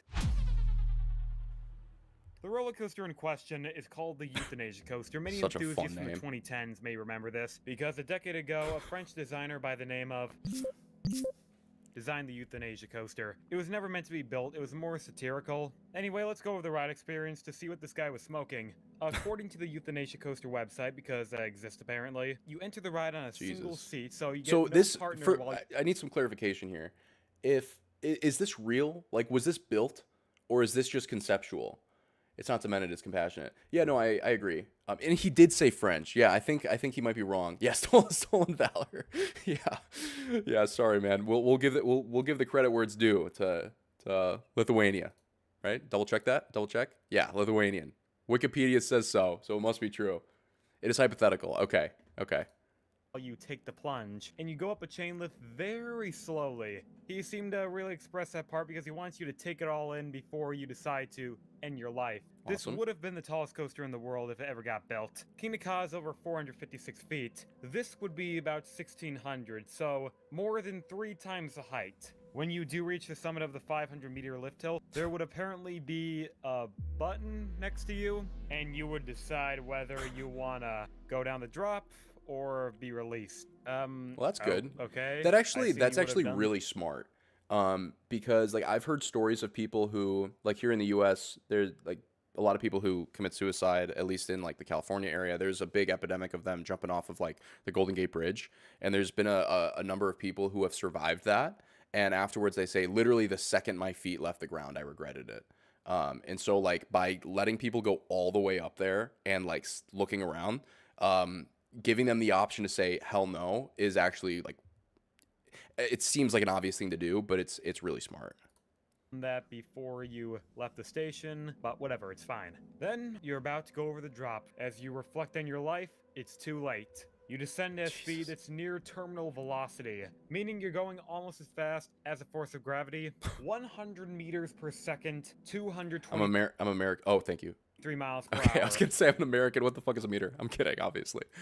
As you go down, you may think this is the best coaster drop of all time. I mean, I imagine because it's so freaking tall. But what happens next is not so pretty. Remember, you're going at 223 miles an hour, and you have to level out the bottom. Yeah. Instead of going with the force of gravity, you're going against it. And by doing this, you're exerting a lot of G-force. I've discussed G-force before. The one you experience here is positive G's. How many? Well, 10. To put that in perspective, you just sitting here and doing nothing, just living on Earth, is 1 G. One times the force of gravity pushing down on you. Okay, If you so experience something it says you pull 10 G's, right?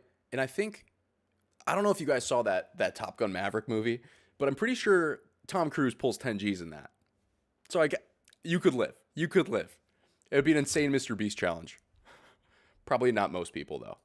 like 2 G's, that'd be twice your body weight pressing down on you. Just leveling up another G is another multiplier to your body weight. So 10 G's would be 10 times your body weight forcing down on you. If I try to compare this to a different coaster, Tower of Terror at Gold Reef City seems like the best candidate because at one point of its life it did exert 6.3 G's. Holy Even shit. if it still did, it was in such a short time frame, so it's probably not the best comparison. I would have to relate it to something like I-305. Sure, it only exerts 5 G's, not 10, but it's the best we got. They have special I-305 suits to is limit known blood for loss making from the people brain. gray out. That's actually true. I didn't think about that. And they've got like those oxygen masks too.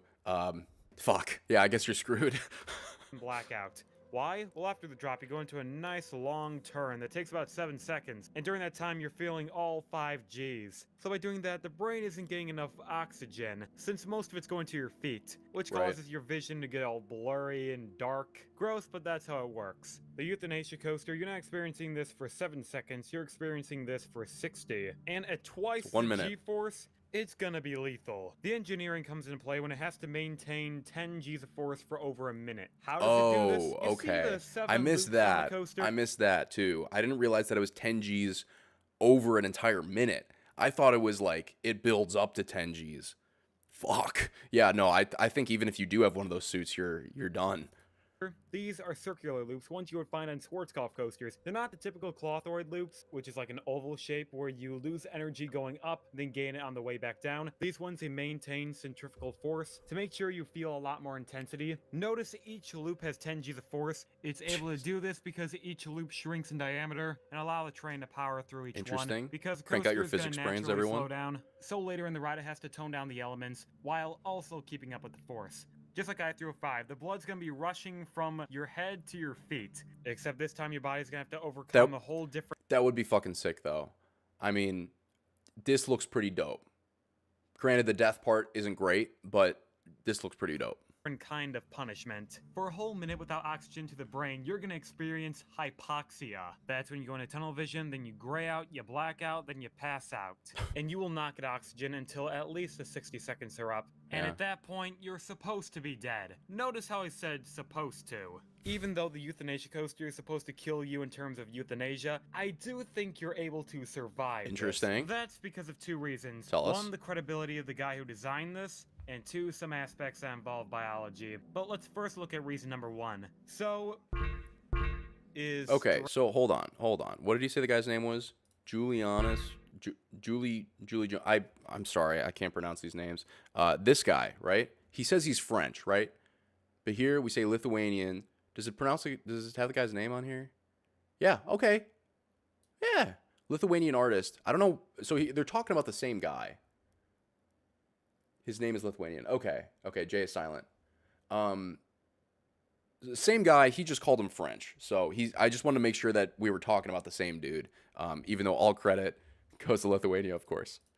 is strange. Would be under-exaggerating. No, he's insane. Let's just look at his portfolio to see what other work he's accomplished. Let's see. Okay. Okay.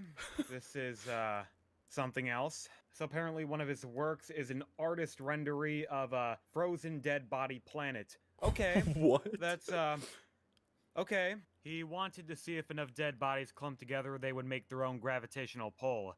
All right. What else Probably. we got here? We got the cum spin. I'm gonna leave it at that. The Honoric Hotel, which is apparently a... So credit still goes to Lithuania, but this guy, he's a little crazy. I mean, you kind of got to be to make this thing. Good to know. Good to know. Pop-up hotel where you can, I think, artificially manufacture your dreams or something. That's dope. And you need 3 band-aids on your back to do that, apparently. Something Okay. called the vomit simulator. You can guess what's going to happen by this image. And, my God. okay, I'm done. I'm not describing any more of this guy's work. He's clearly not an engineer. I don't know what he majored in. Oh, no, he's an artist, but you right? can't sit me down. What did he major in? He's a PhD. I mean, he's a smart guy. PhD candidate, Royal College of Art. But yeah, not an engineer. I'll give you that. Hannibal Lecter is canonically Lithuanian. Dude, what is going on with Lithuania? Highest suicide, Hannibal Lecter. This dude? Man, maybe I won't go visit. Down and tell me that his machine that forces you to watch interpretive dance is brilliant. He's one of those people who comes to the public with a weird product with a shock value that just gets others talking. I mean, I'm babbling about his euthanasia coaster right now, so he's got me hooked. But even if you still think he's credible after I've told you all of his work, including something called Talking Doors, literally just 2 guys with a plank of wood. I love Just that. look at his video on the euthanasia coaster. You can tell he doesn't know what he's talking about at some points, and what he says is very generic. So the designer himself made a video on this. Maybe I should have watched that, but we're too far in now. We got 2 minutes left. Quite long journey. In the middle you have a hardline element where you are spun around a track like this. At the very bottom you start to... Did I look through the files? The full files I don't believe are released yet. From what I read, I think they're released in either 15 days or 45 days. There might be some stuff out there with redactions, but I haven't looked at those. If you could give me a link or tell me where to look, if they are out, I'll look at them. Be raised again. I just don't think he's credible. However, let's just ignore Yeah, this for right yeah. now and get to my Should be second interesting. point, biology. I already told you it's supposed to kill you from hypoxia. The issue is I don't think you're exposed to 10 Gs long enough for it to actually end your life. I don't know, bro. 10 Gs for a minute? In my example, Tom Cruise pulled 10 Gs for like 3 seconds and he blacked out. Almost. That's a lot. Any doctor will tell you that 60 seconds without oxygen to the brain isn't good for your health, but if you want to be clinically brain dead, it would take 3 to 6 minutes of ride time for it to kill you. The 1 minute duration, likely what would happen is, when the ride's over, you're going to be in a coma. Some right. people may have to be on life support because of a snapped brainstem. Organs could be shifted, but you'll still be alive. Not well, but alive. The only people who couldn't survive the euthanasia coaster the way it is now are people with respiratory issues, high blood makes sense. pressure, octogenarians, just anyone who is severely sick. And that's kind of who this ride's intended for. Sure, the designer, who I can't pronounce his name, may be a crackpot, but dang it, I enjoy the satire of the There you go. euthanasia coaster. It tries to present itself as a solution. You were telling me that the dude who built the euthanasia coaster is incredible? Well, credible? Granted, in the Wikipedia article, it did say he was a PhD candidate. It didn't actually say if he earned his PhD, so I'll take that for what it is. Movies do utilize artistic license too heavily, so people's expectations of reality becomes distorted in time, thus the outrage generations. Yeah, I think an example of that is like what Elon Musk is doing with like he makes a lot of promises he can't keep. Like with the whole like full self-driving 100% will be totally fine by this year, and it definitely wasn't, and like making his rockets more pointy because they look better, you know, like just blatantly just trying to take stuff from science fiction and movies. Solution to death and incurable illness. 2 subjects people don't really want to talk about. The euthanasia coaster is a way to end life on a high note. Go out on your own. Changes in speed are expressed in multiple oh what does it say? Multiple of gravitational acceleration, or G's. Most of us can withstand with up to 4 G's. Fighter pilots can manage up to about 9 G for a second or two, but sustained G forces of even 6 G could be fatal. Yeah, 10 G's for a minute. I think you're toast. I think you're right. There's no way. There's no accountability against the wealthy class, no consequences for their choices and behavior. This is the crux of the issues with their injustices. Yeah, true. If you're rich, you don't go to jail. You pay some money and you're good to go.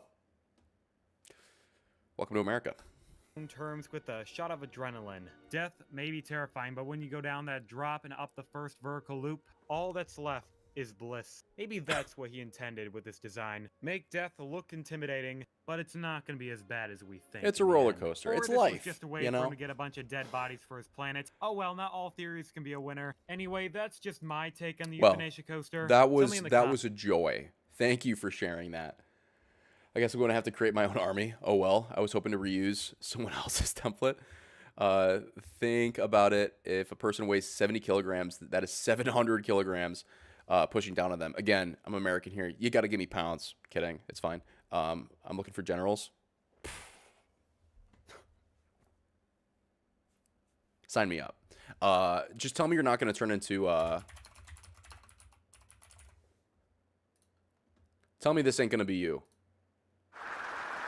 With your army. I am honored to be the first CEO of a private corporation to become a member of the United Nations Security Council. Unfortunately, my appearance today has been clouded by a flurry of speculation that my company is developing a weapon of mass destruction which would be capable of targeting specific ethnic groups. I wouldn't be able to sign up for that, but outside of that, we'd be good. We'd be good. And you guys are going to have to bear with me for a second. My freaking headset just died, so let me fix that.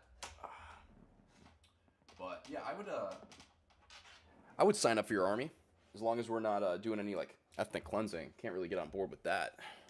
I do have a second headset just in case. Cool. I come prepared. This may only be my second Twitch stream, but I come prepared. I have to fix this. All right, we got sound again. Perfect. Nope, I roll with humanism, where true power exists. Perfect. I'll take it. That's an army I can be a part of. All right. What do you think Trump? What do you think about Trump demanding 5% of GDP for NATO allies? I don't know anything about that, actually. Let me see. Trump demands 5% GDP NATO allies.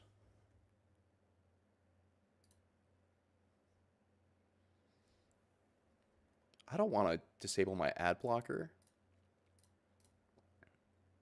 I don't know anything about this. I think NATO should have 5% of their GDP as a NATO contribution target. He said in January they can all afford it, but they should be at 5%, not 2%. I'd love to give you a opinion on this, but I don't think I know enough. I don't think it's right to demand anything from NATO. I think this comes with his superiority complex. Like, even the U.S. doesn't spend that much. Yeah, like, if that's the case, then I think it should be... I mean, you have to look at what the nation can actually afford. Like, kind of like how we handle taxes in the U.S. Like, if you have more, then give more if you can. Maybe it goes with contributions. But yeah, no, that you shouldn't be able to demand anything. I think there's this false idea that the U.S. tends to have where we're like, you know, the center of everything, and he thinks that like we're like the leader of the of NATO, which no, it's a conglomerate. You know, it should be fair, and we don't have, I don't think, the right to demand anything. NATO's job isn't just about money; it's about many other things. For Trump to reduce it down to only money reduces its value, its importance, and its weak policy is short and sighted. Yeah, no, NATO's got a bunch of different things it's got to deal with. It's way more than money. You're absolutely right. We'll reach 6% by 2030, but still, yeah, it's crazy. How much money are you willing to pay out for liberty? That's a question. Shit. I mean, I think you got to look at it on a case by case basis. Like, what is this first? What is this money going towards? What is NATO actually doing with it? What are the countries that are contributing getting out of it? Like, you don't want to just give all your money and then like have it to go fund something that has nothing to do with you, but also like you want to help people. So it's a multifaceted problem that I am too dumb to to weigh in that much on. So yeah. Oh, great. Department of State. It's always a an interesting time when we get the government accounts posting, especially in this administration. The State Department will no longer undertake any activities that facilitate or encourage mass migration. Okay, read more about it. How are you going to discourage mass migration? By military dominance? Probably not good. Does it make America safer, stronger, more prosperous? First, we must curb mass migration and secure our borders. The State Department will no longer undertake any activities that facilitate or encourage mass migration. Our diplomatic relations with other countries, particularly in the Western Hemisphere, will prioritize securing America's borders.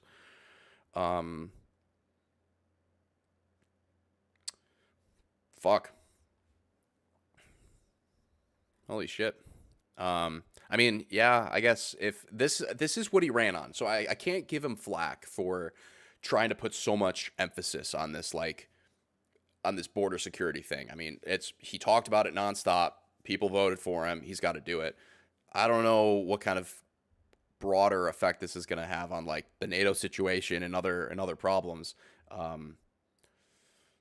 Yeah, jeez. This was cool though. I did like that he gave these people a voice.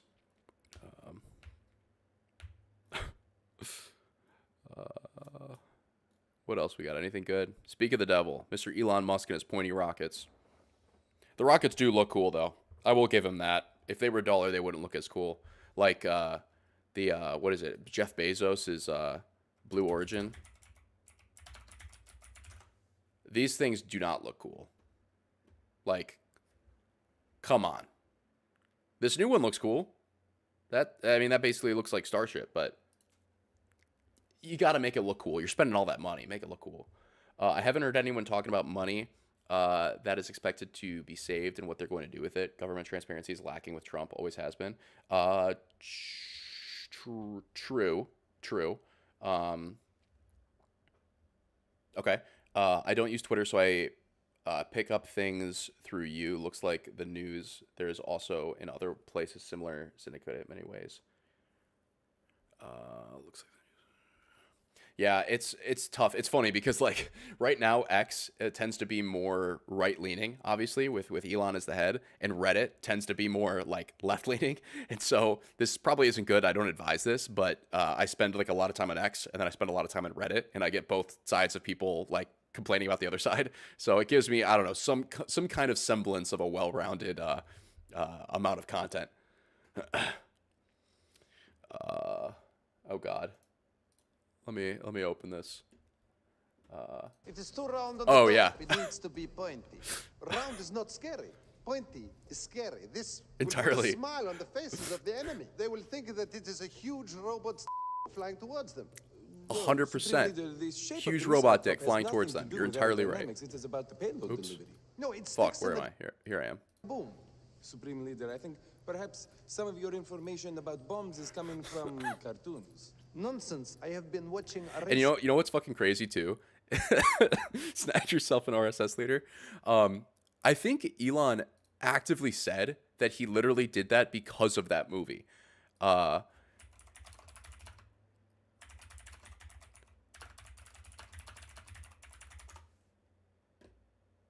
minute clip, yeah. No, that's the Sacha Baron Cohen movie? Yeah. I never saw that one. Was a scene where he's yeah, you know. to his engineers. And actually that's what I also said the same thing. Starship, we need to make it more pointy. Did you say that? Mm-hmm. Because of the movie? Yeah. Really? Yeah. Hold on. Hold on. The best part though is when he asks if it makes it better. Okay. That's, you literally told them to make the Starship more pointy because of the movie The Dictator. Yep. And they know it too. It's not like they haven't aren't aware of it. Everyone thought it would be funny if we made the rocket more pointy, so we did. Did it have any effect on the aerodynamics? No, nothing. No, we can make it way blunter and be fine. But is it better to be pointier? Like if it wasn't for the movie, arguably slightly worse. Yeah, that's funny. I think the guy should stick to making rockets and cars. I don't advise that he be involved in politics, but this is the situation we're in.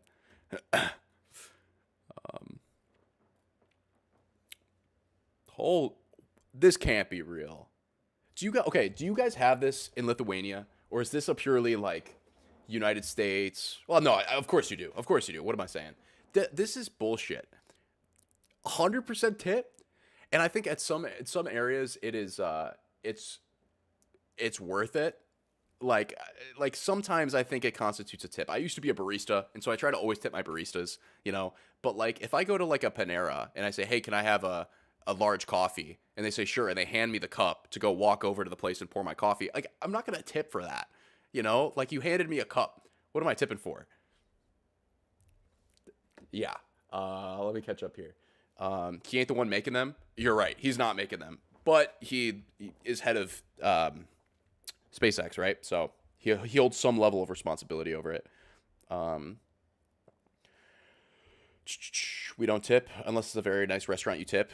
Or if you want to be nice, you leave a couple of euros. Yeah, that was kind of the vibe I got when I went to Italy. It was the same situation. I think we only tipped one night because there was a waiter who was just like super nice, and like we chatted with him the whole night and like got to know a little bit of his story, and so we wanted to leave him some money. I don't trust the business model that requires tips for their employees to earn a living. True. I think that's the big problem with the whole tipping culture is that, at least in the U.S., right, it's like the restaurants will pay these servers like next to nothing, and they're completely reliant on tips, which is fucked up. Like they should be required to pay their people the same that like if I went and got a job at like Target, like a grocery store, they would, even though the federal minimum wage isn't this, I would probably get like $15 an hour. And at like a restaurant, you'll get paid like $5, and you have to get tips to cover that, which is fucked up. I will say I'm glad that Trump actually followed through or is following through on the no tax on tips thing. That's great. And Kamala said she would do that too if she was elected, which is good. Like if you're giving somebody money because they did a good job, they shouldn't have to then pay tax on that. We're taxed so goddamn much. We do not have these kind of screens though. Lol. Oh, good. I just thought for sure you would. I'm glad you don't. We get these everywhere, like on everything. You could be at a Starbucks. You could be fucking at a 7-Eleven or a gas station, and you'll buy like a candy bar, and they'll flip the screen over and ask if you want a tip. The thing is, it's so dumb that I'm so pissed that we have these. But like I can't even blame the companies that use them because people will always just out of habit just click the button anyway. And so they're making money, so why not have the screen? Like if I was a company, I would have one of these. But the only way to get this to stop is one, if we start paying people what they deserve in the restaurants and the places that are dependent on tips, and two, if we as just a whole stop using these screens. What do you say? It provides too much opportunity for employers to gain benefits off of people's labor. It's too loose. Provides too much opportunity. Can you clarify that? I may have lost the context while I was ranting about this tip screen. Let's see. Visualize it. I love this shit, man. I think mechanics are so cool. Tipping. Context was tipping. It provides too much opportunity for employers to gain benefits off of people's labor. It's too loose. Yeah, no, you're right. And I think a lot of the time too, like with restaurants around here, you'll pay a tip or you'll leave a tip at your table, and then that tip will get distributed to like the busboys, the chefs, sometimes the hostesses, and the waiter. So it's like maybe like the $10 you left all of a sudden becomes like, you know, $3 or $2 to the person who actually was serving you. And I do think like everybody who was involved in it is like should get that. Like I like the way that Starbucks handled it when I worked there. Basically, they would look at the hours you worked that week, and then all of the, like if I worked 5 hours, and over the 5 hours, we averaged, say, like $50 in tips total, they would basically, for the hours that were worked, they would take that average and divvy it up amongst the people that worked. So everybody got to benefit from it. But they also paid us like pretty decently at Starbucks. It was like my very first job when I turned 16, and I was making more than some of my friends at other jobs. So I would say they did a pretty good job. But that company makes so much money, like they can afford to pay out.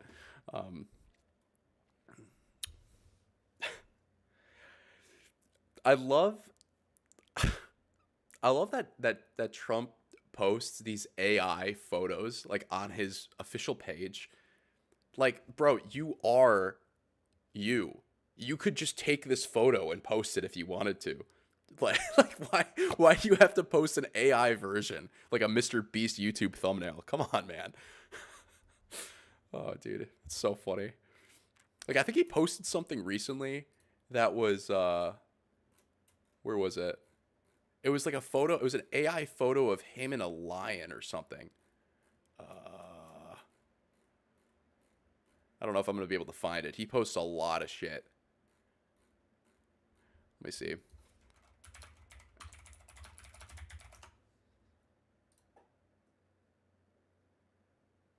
I can't find the exact photo. But it was something like this, you know. It's like, what are you doing? Like, there's no caption or anything. Oh, this was the photo he posted. Yeah. Like, what?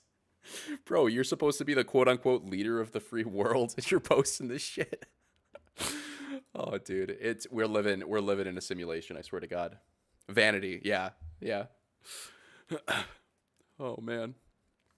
I mean, the one thing that the one benefit of shit like that is I know that nobody else is running a social media page. That's him. Of course, I'm sure there are people who post stuff up for him, but like, you know what I mean. I'm still on Trump's posts. Hold on. Let's go back to some sanity here. Viral video of a firefighter riding an electric skateboard. What? This is bad. Why they got the firemen out here? Because of congestion prices. What? Yo, keep doing what you doing, boss. Yo, this is sad. Look how they got my boy out here. This is bad. Why? I need more context on this. Why they got the firemen out here? Because of congestion prices. They gotta ride electric skateboards? I'm not following this. Maybe somebody can explain this to me. Any means necessary. I guess they just don't have a truck available. I don't fucking know. Aw. Elephants are so cool, dude. I love them. Okay. Sometimes around this point of scrolling, I tend to find myself in a loop. Like, I get through all of X. I think we're beginning to reach that point, because I'm seeing a lot of random bullshit now. Fight content. I don't think Twitch lets me post fight content. Mel Gibson, he's a little crazy. Yeah, the no tax on tips thing. This is what I was just talking about. Near the top of the agenda for our historic Republican majorities in Congress is to pass a massive tax cut for American workers and families. Last year, we campaigned across the country on a pledge that I'm sure most of you didn't hear too much about. Pledge to take the Trump tax cuts and make them permanent, and that's exactly what we're doing. In the coming weeks... This dude is scaring the hell out of me. He freaks me out. He's an agent.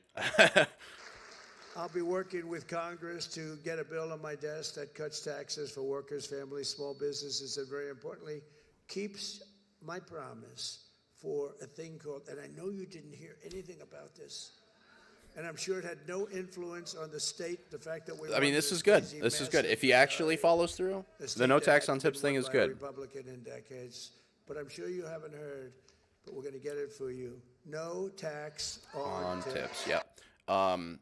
The one thing, it's one of the other things he floated to was like no tax on overtime, which I've got a friend who's a plumber, and he says, he's like, if that actually happens, he's like, my paychecks will be like double what I'm currently getting.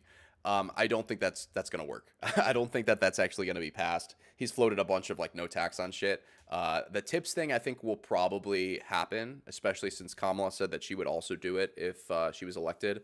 I don't know about the other things though. But yeah, I mean, if we can get more money into the hands of the people who need it, that's great. I don't really care who's running for governor of Arizona.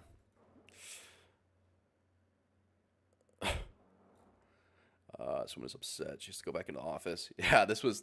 Oh, is this a DC worker? This is, I think, is also a good move. It was forcing all of the DC and federal workers to go back full time in person. That's good, I think. Well, it happens. What a way to end the week. 5 o'clock on a Friday. Got our notice. Effective March 10th. Wait. Back in the office 5 days a week. You know who she reminds me of? This is just a random thought, but I feel like I need to say it now. She reminds me of this girl from The Walking Dead.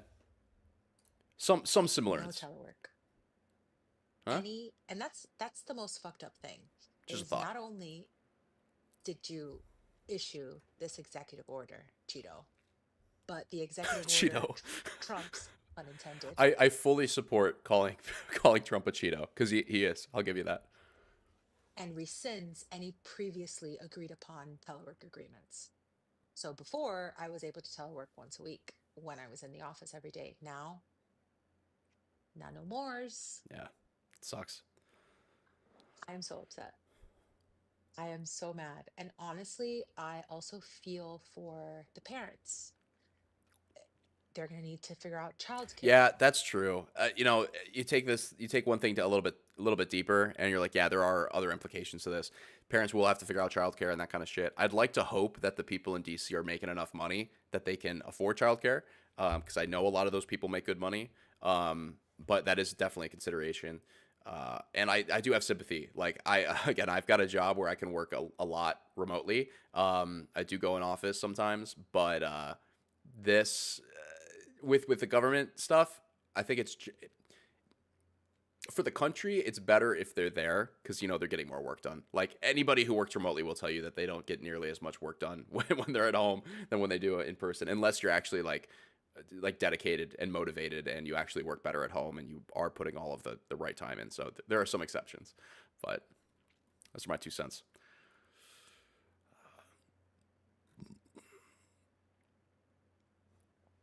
Oh, yeah.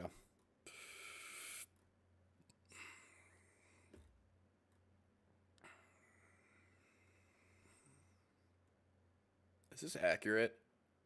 The number of people affected is relatively small. There are about 1,500 federal prisoners who are transgender women, according to the Bureau of Prisons, but they represent an outsized portion of federal inmates, specifically among female prisoners. 15% of women in prison are transgender. There are 750 transgender men and about 14. Yeah, again, this has to go. Really? What's the source on this? New York Times? What do you say? Do you like the concept that all Americans are born to work our entire lives, to be born into, trained, and then required to work if you're expected to survive? Is this a mark of an advanced society? Do I like that concept? No. And I don't think any American likes that concept.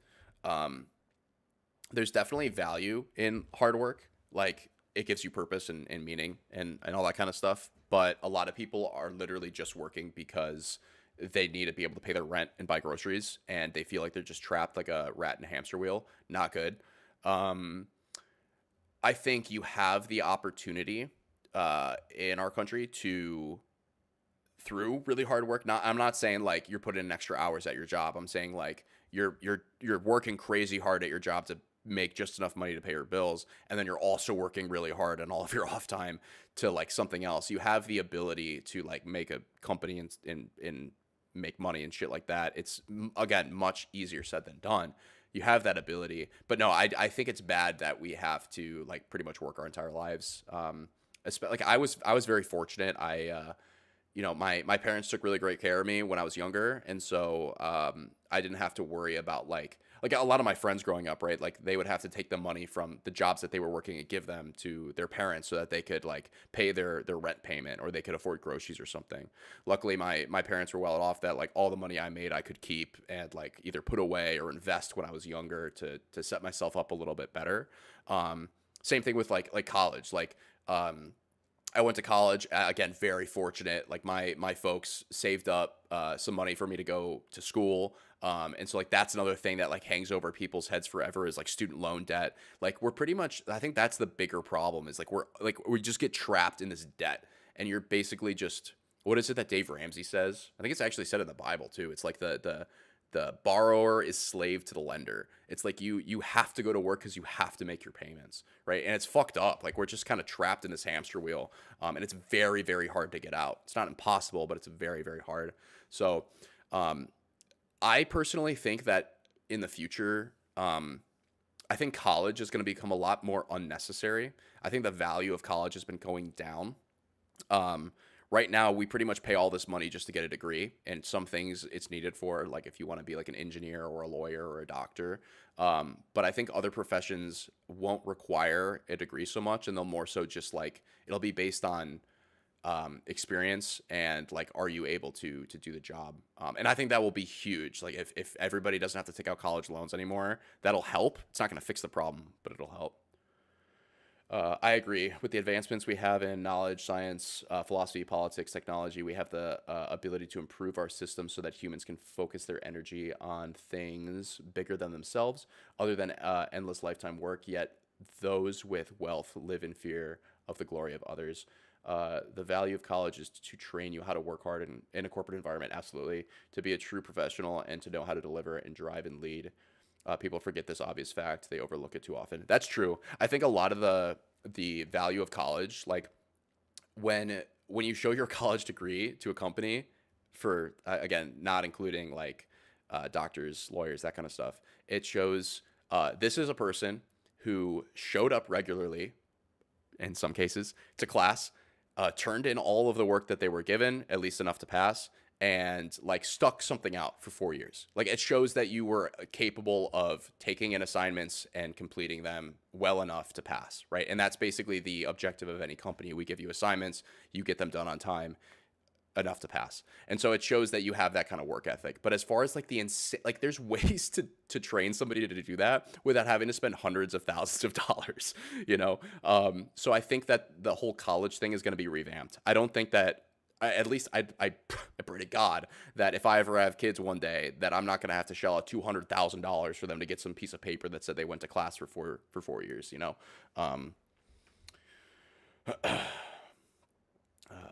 Because they listen to Joe Rogan rag on corporate work. Yeah. For the record too, I think this is why a lot of like younger men, like I'm going to say like 18 to 25, like really latched on to Andrew Tate when he got into like the mainstream, was because he was like spouting this whole like escape the matrix thing, which is, let's be honest, kind of what we're talking about. We do live in this fucking like shithole where it's like we're a rat in a maze, and what he is saying is, granted, he gives all of the wrong advice, and it is basically saying you just need to value money more than anything else, and it's wrong solution, but he identified the problem correctly. You're capable to solving complex problems. That's the value. You then take the problem solving skill that it gets applied to your personal life. That's the idea. Yeah. We don't place enough value on our time and demand that people pay more for it. Also true. Tate abuses humans. He's nothing more than a than a hammered shit. Yeah. And I think, again, he appealed to like the like 18 to 25-year-old like crypto bro, I think, or like the kids that were like, wow, yeah, like I can make $1 million and buy a Lamborghini and move to Dubai. It's like it's solely focused on materialism, and again, yeah, a lot of other bad shit. I am not a fan, but I can understand why he grew so much attention, is what I'm saying, because there was that problem that we're explaining that he identified, and people are like, oh yeah, I can relate to that because I feel stuck. All the wrong solutions, though. There are greater philosophies out there. Tate is appealing to the disgruntlements and resentments that he creates within his follower victims. Yeah, no problem. Tune in anytime, my friend. Also, I'll say, in case you guys don't know, I'm also streaming on YouTube as well. So it's a multi-stream, first time. Hopefully it's working out okay, and hopefully the resolution and all that is going good. I'm still pretty new to this shit, so let me know if volumes are off and you need shit lowered or higher or anything like that, and I'll try to get it fixed. But I'm also going to be streaming regularly, so I'm shooting for at least 4 days a week. I got the schedule up on my page if you want to check it out. I also post clips of all the streams to YouTube, edited down, all the best parts. So, okay. Let's see. President Trump's view from Marine One prior to landing with First Lady Melania and walking through the neighborhoods to survey damage. Yeah, dude, the damage is bad. Is this is California? Is there audio on this? Not really. I don't hear anything, at least. That's fucked up, man. Yeah, there's that's a big problem, those fires, dude. I don't know how they're gonna get that fixed. El Paso border. They're building more of the wall. Out of El Paso, Texas, guys. Breaking news. I want to let you guys know that the El Paso sector has now begun building the U.S. southern border wall in downtown El Paso, Texas. Construction is mass underway, and there are dozens and dozens of construction workers and construction crews. Jeez. How much of this thing is actually built? Because wasn't that like a big complaint? Is that like Trump said he was going to build this wall and then like basically none of it got built?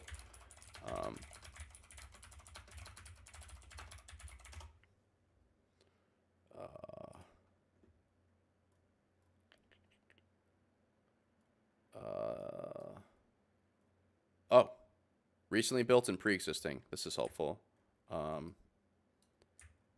Okay, so it's actually like there's a decent amount.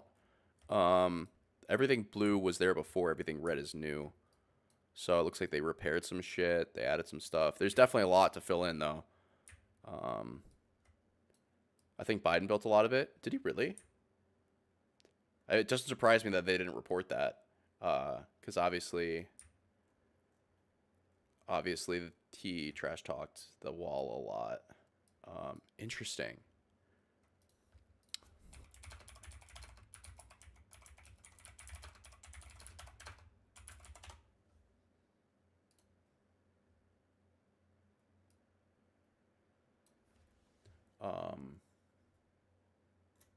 I believe you though.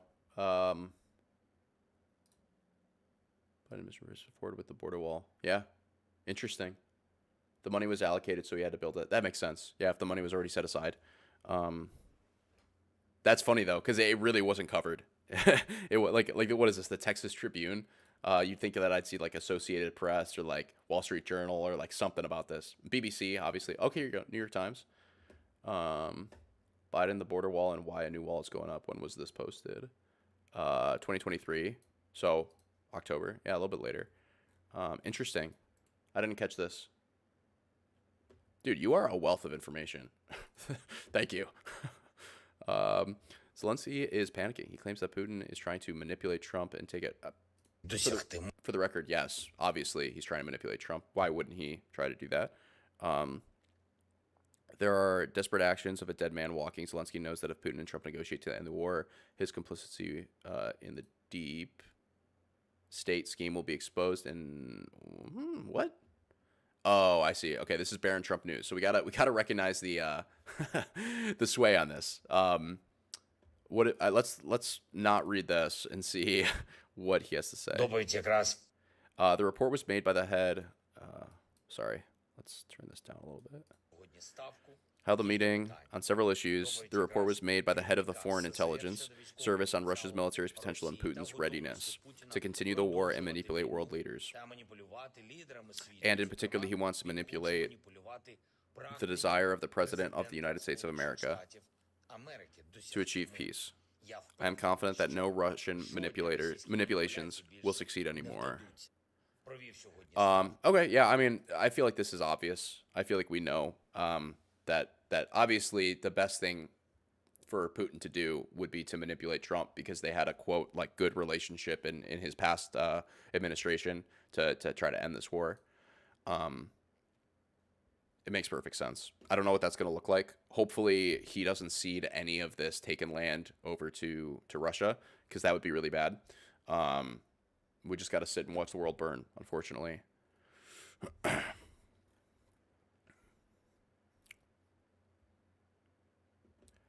Let's have some eye bleach from all the politics for a second.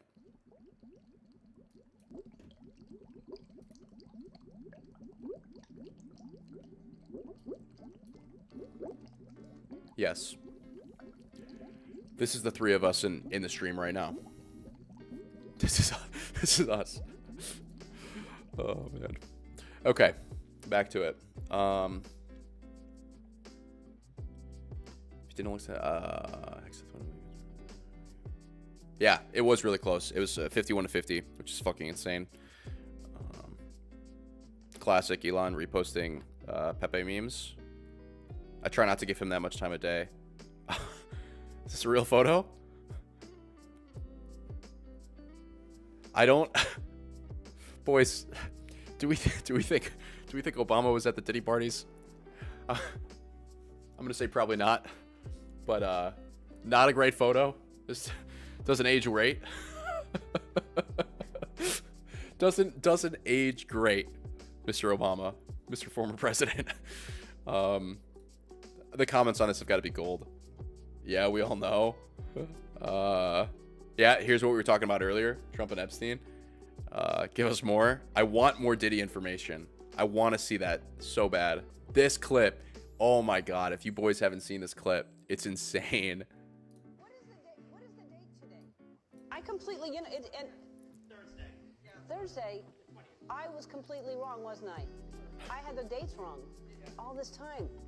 Did he come on out? He's all the kids go fucking insane.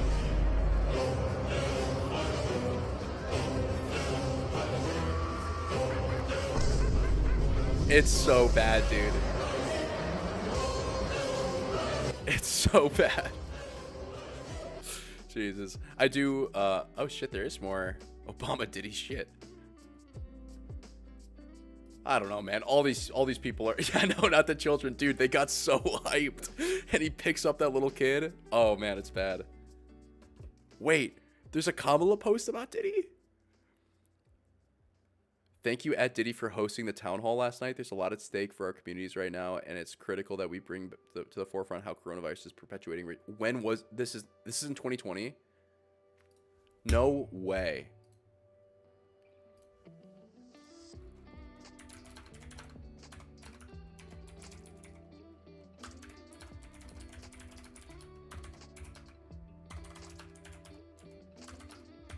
I can type. It has to be taken down, right? There's no way. I don't think I'm gonna be able to find it. It's back like 2020. That had to be taken down immediately. That's insane. A lot of these sexual predators apparently have a ton of connections. Oh yeah, I mean you have to, right? Like when you look at what Epstein did, like you have to have all those connections because you have to have blackmail on everyone. And with Diddy, it's the same thing, right? Like I know the name that's on the top of like the Diddy list is for sure like Leonardo DiCaprio.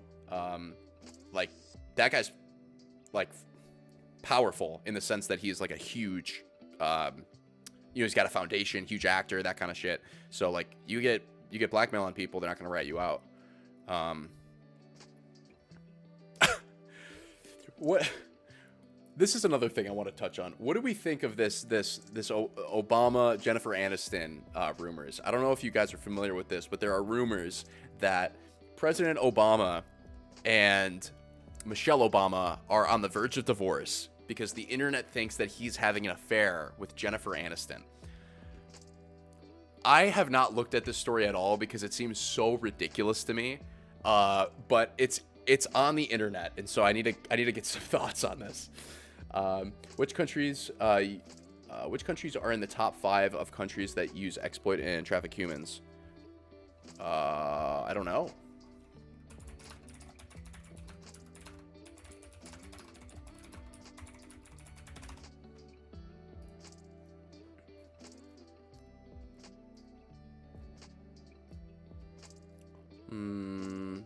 Specific to the United States. I'm sure the U.S. is on that list.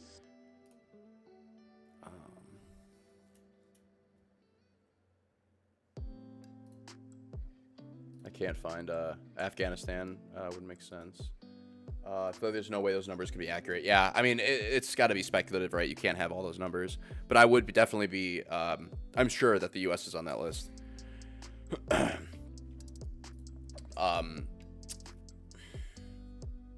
Yeah, I read a statistic somewhere that, like, there are more slaves today than there have been in, like, any point in history, which seems fucking insane when you think of, like I think Korea had like the longest lasting chain of like unbroken slavery in like history or something like that. And then of course you had slavery in the US. You had slavery everywhere.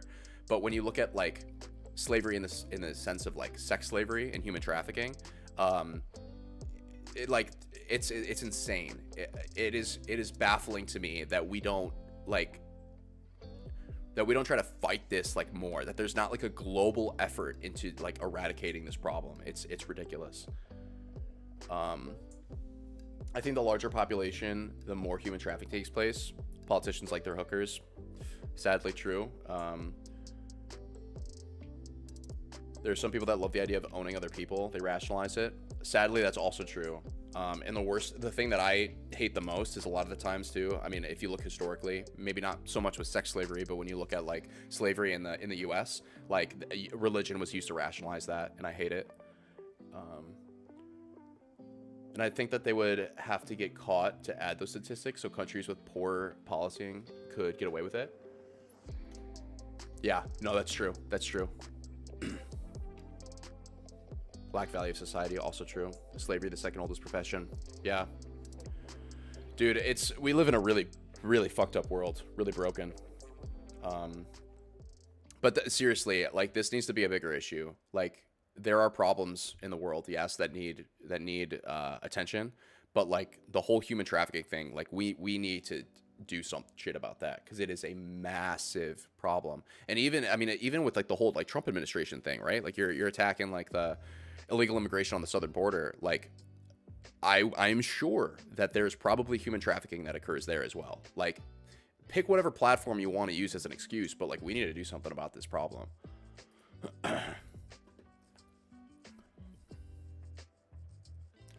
I tweaked for a second. I just glimpsed at this. I thought this was Kamala Harris, and I saw the "Thank you, Mr. President" at Real Donald Trump, and I was like, hold the phone. Secretary of Homeland Security. Okay, I guess we had another confirmation come through. I don't really know much about some of these people, so I can't really touch on that. I don't know if the guys in the UK understand how sad it is for us to be in Canada and in the US to watch what you're doing to yourselves. How sad it is for us in Canada. Let me rephrase that. And in the US to watch what you're doing to yourself. We owe the UK such an immense debt, and to watch you guys spiral yourselves into the ground for political correctness. I don't know what this is in response to. I'm not the biggest Piers Morgan Uncensored guy, so I don't know what's going on there. I don't know if you guys in the UK understand how sad it is for us in Canada and in the US to watch. I don't know what's going on in the UK. I know that there's some issues going on there. Like it had something to do with, what was it? Some like free, we're talking a lot about like free speech or something. Like people are getting arrested for posting stuff on Facebook or something like that. Again, I haven't looked at the story at all, so that could all be fake news. I don't know, but that's all I really know about that. Which, if that's the case, that's fucking crazy. I'd probably get arrested for doing this fucking Twitch stream.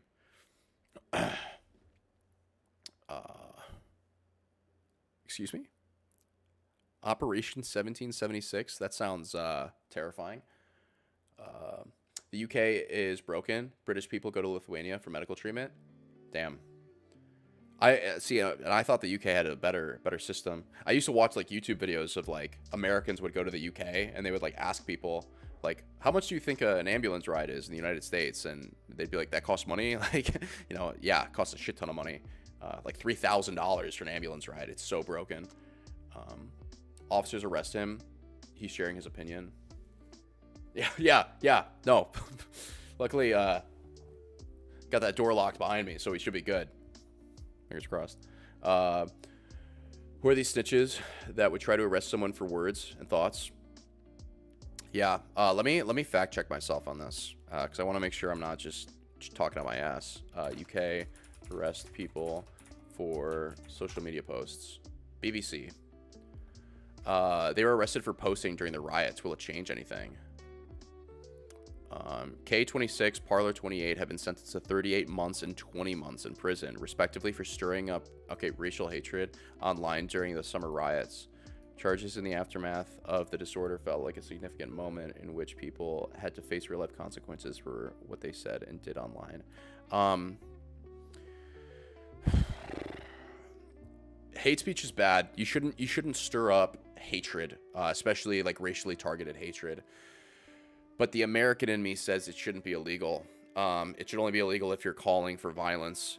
It is the responsibility, in my opinion, of the like the X platform or the Facebook platform or something like that. If somebody is being outwardly like saying some heinous crap against like a racial group or an ethnic minority or something, like there needs to be accountability on their end. But getting arrested, I don't know.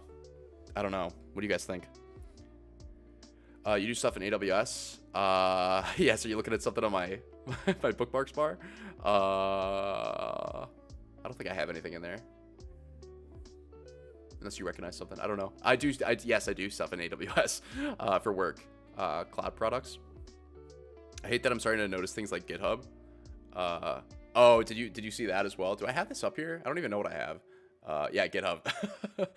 That's my job. I'm a software engineer. So that's what I do. We're working on a cloud project right now. Yeah. Bigots argue Bigots argue that hate speech is subjective because they seek to abuse the liberties that come with a nation whose value system admires freedom of speech against governments but not against others. Hate speech is so I think hate speech can be subjective, but I think that there is hate speech that is clearly objective. Like if I were to say like insert ethnic group deserves to die, that's objectively hate speech, right? Like not good.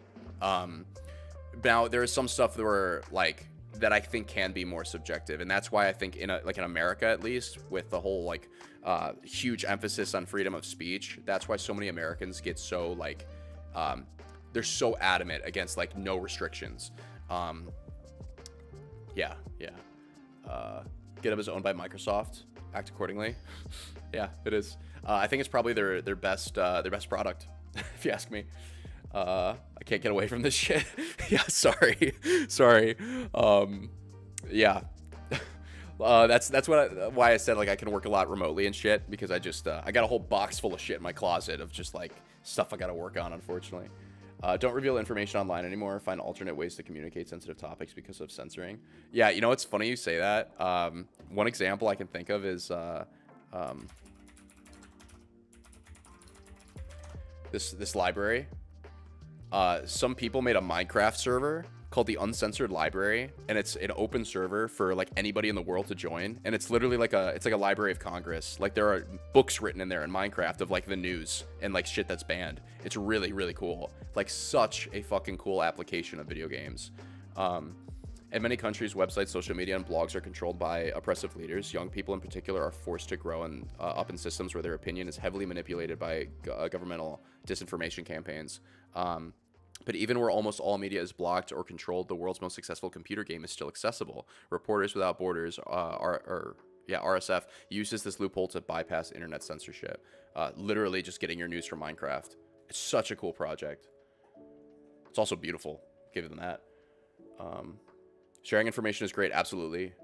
The authors want indefinite license to gain wealth from their ideas, locking information, sadly. Yeah, that's why Wikipedia deserves so much respect. Don't get me wrong, there can be false shit on Wikipedia, but the fact that it's completely free, for everybody, Like, let me just search like rockets or something. I don't know. They don't have it anymore, but they used to put like a little thing up out here on the top that would say like, please donate. Like $2 would keep us like operational and shit. I have donated to Wikipedia because like we take this shit for granted, you know? Yeah, donated multiple times to Wikipedia, and I rarely donate anywhere. I agree with you. Yeah, like we can't take stuff like this for granted. I feel like, especially in like the Western world, we take a lot of information for granted, and especially a source like Wikipedia where they don't charge a damn thing. Donate when you can, even if it's like $2 or something. Okay. President Trump takes Marine One to visit Pacific Palisades after briefly meeting with Governor Gavin Newsom. I will say, these helicopters do look pretty sick. I'll give them that. If they're gonna spend money on if they're gonna spend shit tons and gob tons of money on the military, where are they? These guys over here that look like the ones from Halo. At least make them look cool. So I'll give you that.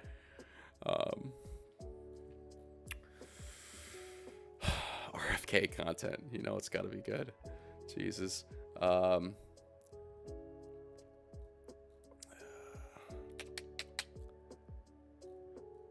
Yeah, I am interested on this. Barron Trump was speaking to Kamala Harris, not Joe Biden, as proven by this camera angle. Yeah, I did see this. Everybody's like talking about like, oh, what did Barron say to Biden during this speech right here? Because he says something, and then all of a sudden, like, Biden looks like really sad, like right there, and everybody's like, oh, what did he say to him? What did he say? But yeah, I think this guy pull it up. There's another camera angle. He was talking to just somebody completely different. Yeah, right here. Which this is why I think community notes is a good thing. Like that's valuable information to have. Make a world law that if you go to war with another nation, it has to be hand-to-hand combat while naked. Dude, can you imagine if they televised that? Maybe add some like blurring on like the shit you're not supposed to televise, but that would be insane. That's world peace right there. Yeah, Jesus. It'd be like a worldwide Hunger Games, but not forcing people to go to war. But also, like, how are you going to enforce that? It's like, oh no, we're deciding to actually not do hand-to-hand combat, and it's not going to be naked, So, what are you going to do about it? It's like, do we have to fight them naked now? I feel like there might be some holes to fill in on this plan, but you got me 50% on board.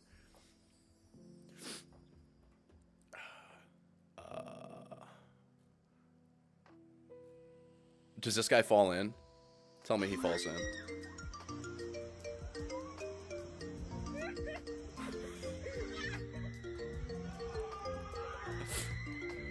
It's a fun mistake to make, assuming he was okay.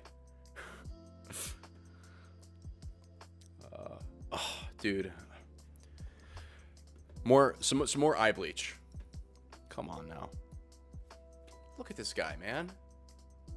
See, we should maybe the new world law should be we issue everybody a pet chinchilla that they have to take care of, and at the end of it we have a chinchilla cuteness contest. How can you have your mindset on war when you're brushing a chinchilla's belly? It's the cutest thing I've ever seen in my life. That's how we discourage war.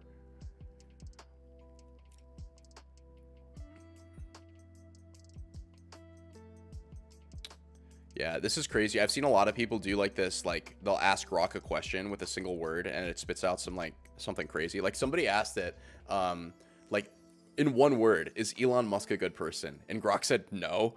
It's like, Elon, buddy, you either intentionally made this the most unbiased thing that you possibly could, or you fucked up. Oh man.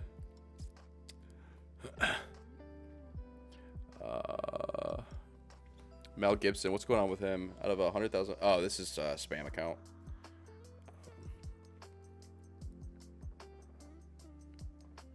Entirely true and entirely based. Unfathomably based. Elon Musk is a good person to other wealthy people, but to the poor people and those who are not within his circle, no, Elon Musk is not a good person. Yeah, I try to avoid calling anybody good or not good because I try not to judge as best I can, but there are definitely some moral areas I think that could be improved upon. I'd have to agree with you. I'd have to agree with you.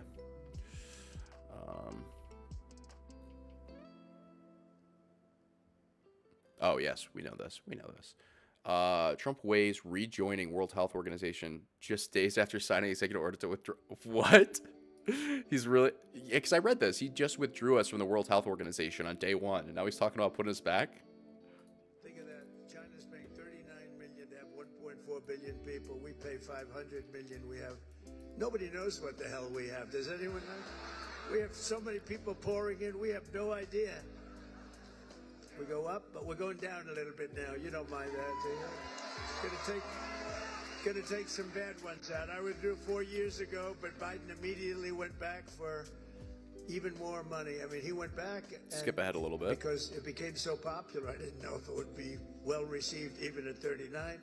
But maybe we would consider doing it again. I don't know. Maybe we would. They have to clean it up a little bit. But China... Pro-religious passed an order, said, yeah, we don't need this. Then he's like, oh, well, maybe we'll take it back. What did you say? He said, in whole, does Elon add value to society? I see that Elon exploits society very well. He's skilled at telling story and avoiding accountability. I think there is, if you look on a macro scale, I think there is value added to society. And when I say Elon, I mean his companies. So that there's tons of people working on that shit that's not him, right? But like the improvements in like electric cars, for example, I think there was, before Tesla got really big, people said we wouldn't have a reliable electric car till like 2030, and Teslas are great, you know. When it comes to like SpaceX has been able to accomplish feats that NASA hasn't been able to accomplish, right? Like they're doing better in terms of like technological advancement. Again, granted, it's not Elon, it's his companies, but I do have to give him some kind of credit because he manages those companies, right? Or he owns them or whatever. But you're right. I mean, there's always going to be like more benefit for the wealthy when you're a wealthy guy. So like, I think on that scale, yes. In the long term and on more levels, I'm not sure if I have the answer to that. Does that make sense? Does that make sense?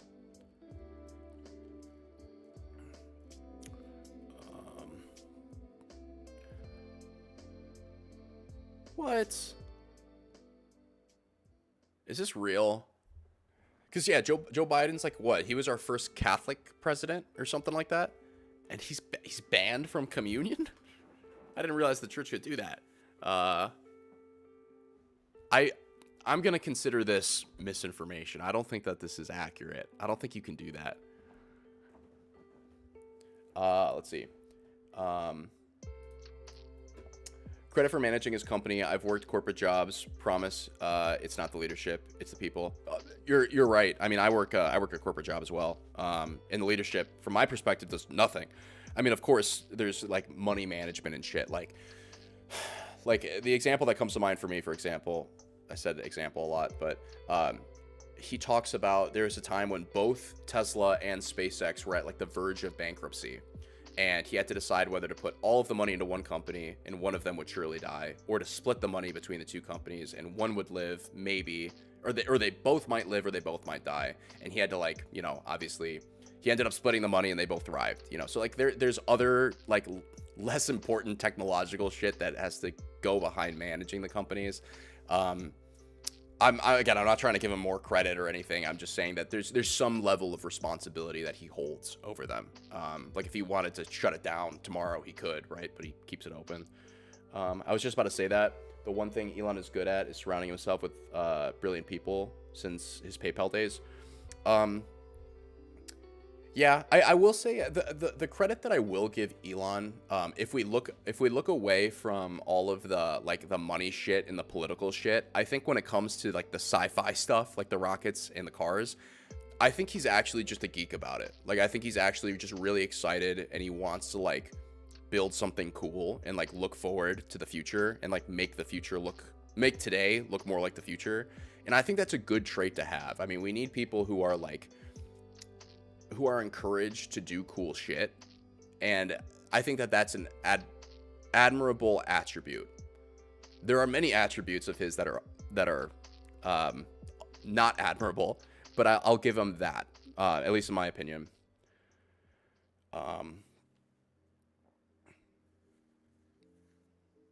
A part of Elon's appeal are his stories, symbolism used to gain emotional appeal. Does Elon really have emotional appeal?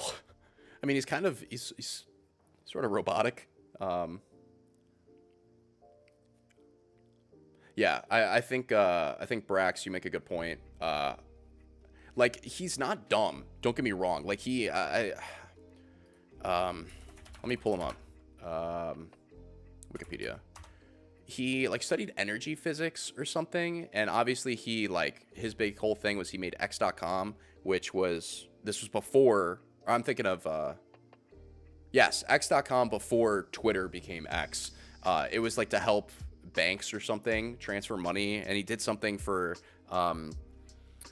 news outlets to be able to like publish their papers online. Like, he came up with some like cool shit during the internet boom, and like obviously was smart enough to like make that stuff happen. So he's not dumb by any means, but like for all the shit that's happening now that obviously requires like hundreds of thousands of, maybe not hundreds of thousands, thousands of people to do, like, you got to give credit to the engineers, obviously, of course.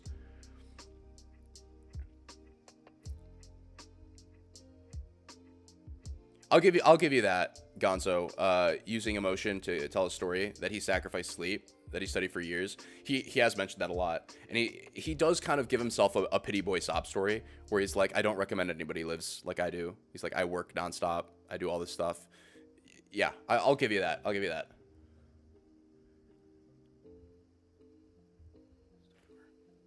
Okay. I want it. For the record, I do have a cat. I just got a cat like a month ago. He looks just like this dude.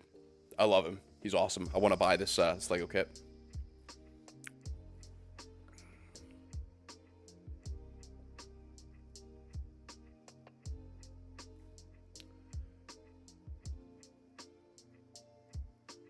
Wait, what?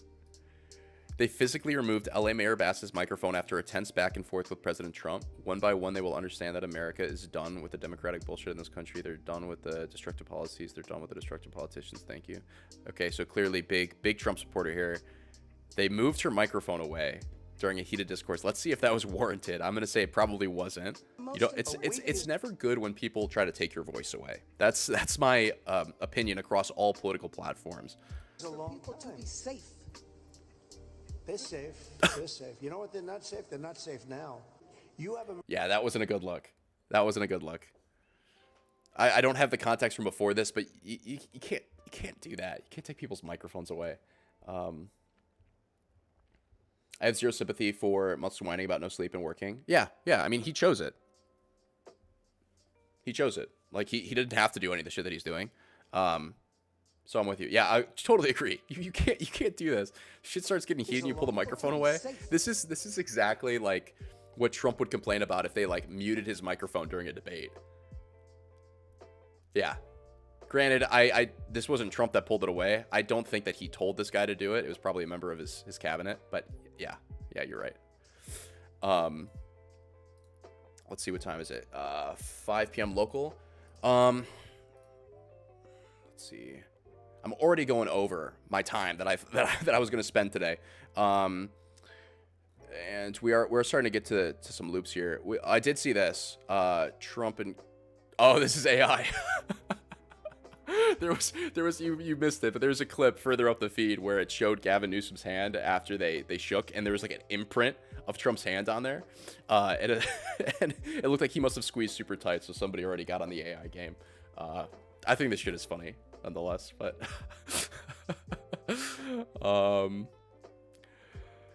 yep, they banned DEI. That's a thing. I think DEI, let's see how I can phrase this.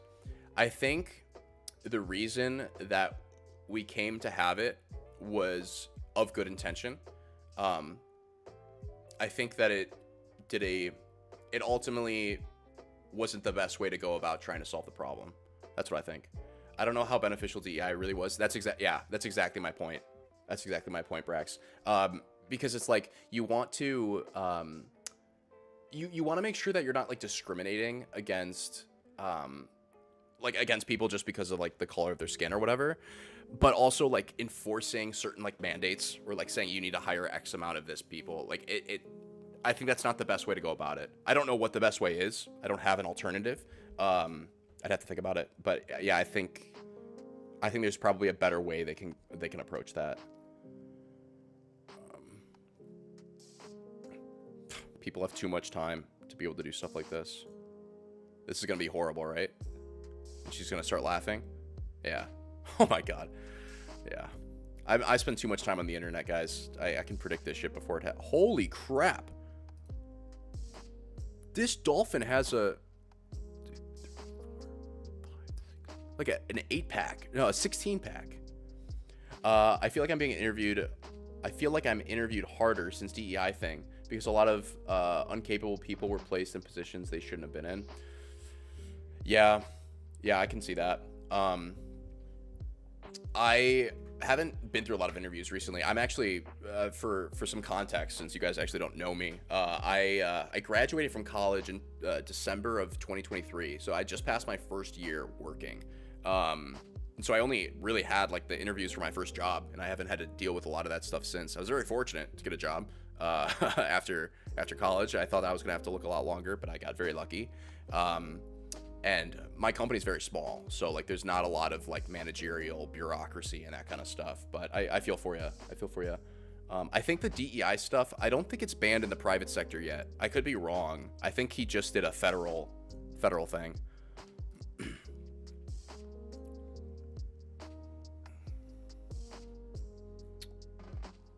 Oh, Andrew Tate. Gotta love him, right? I can't do it. I'm not even gonna play the clip.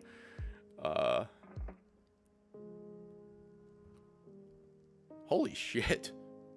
That's actually crazy. President Vladimir Putin guards use live bullets in an armed assassination drill. Holy shit.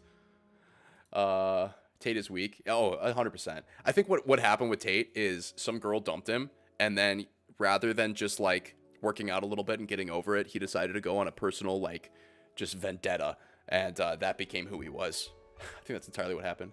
Oh, congrats. I've been in the field for about 5 years. I'm on my second layoff. It's pretty rough right now, but I am getting consistent interviews. I'm sorry to hear that about the layoffs. I'm glad that you're getting interviews though. That's awesome. Considering that you commented on my GitHub thing, I assume that you are also in the software world. I'll be hoping shit works out for you, man. I think that people like the job interview is, or the job market right now is kind of crazy, obviously. But I think a lot of people they don't look at like boring tech. Like when it comes to tech specifically, my very short rant on this will be like all of the people that are like right out of college try to go to, let me switch here real quick, try to go to like big tech companies. Like they're like, I want Google, I want Apple, I want this. And it's like, it's going to be nearly impossible to get in there. But if you like look at other companies that are like more no name that still pay really well, like you'll find something. So I'll be saying a prayer for you, my friend. It'll work out.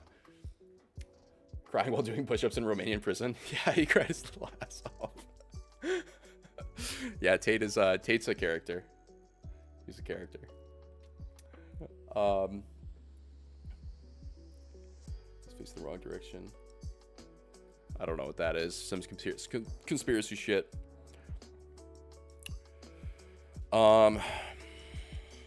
Yeah. Bill Maher says Democrats fucked up so bad that Trump is cool now. I don't know if he's attained cool status. I don't think he's as widely accepted as Bill Maher thinks. I think Bill Maher is an interesting character because like he is generally more left leaning, but he outwardly like talks like in support of some right wing stuff, or he like tries to sit on a fence. I don't really know. I don't have a great assessment of Bill Maher, but that's just he kind of rides both sides of the aisle is what I'm trying to say, I guess. I guess we can watch this clip real quick. Here's how bad the Democrats f***ed up. Trump is cool now. He's not just the most powerful guy in the world and just made himself like the richest. He's actually kind of at 78. Yes. I mean, rappers like him. That's the true. athletes are doing. I was making fun of him jerking off 2 guys at one time. And now he owns it, and they're doing it. Hey, he makes a good point. I thought he was talking about like the mass, like the public, but yeah, like there are like, you know, like 50 Cent and like some rappers, you know, think he's cool or whatever. I can only take Bill in bits and pieces. Yeah, I'm the same. He comes across as kind of like pretentious. I think he's got this know-it-all mentality and like thinks that like his opinion is so well thought out and better than yours. So I can only watch a few little clips.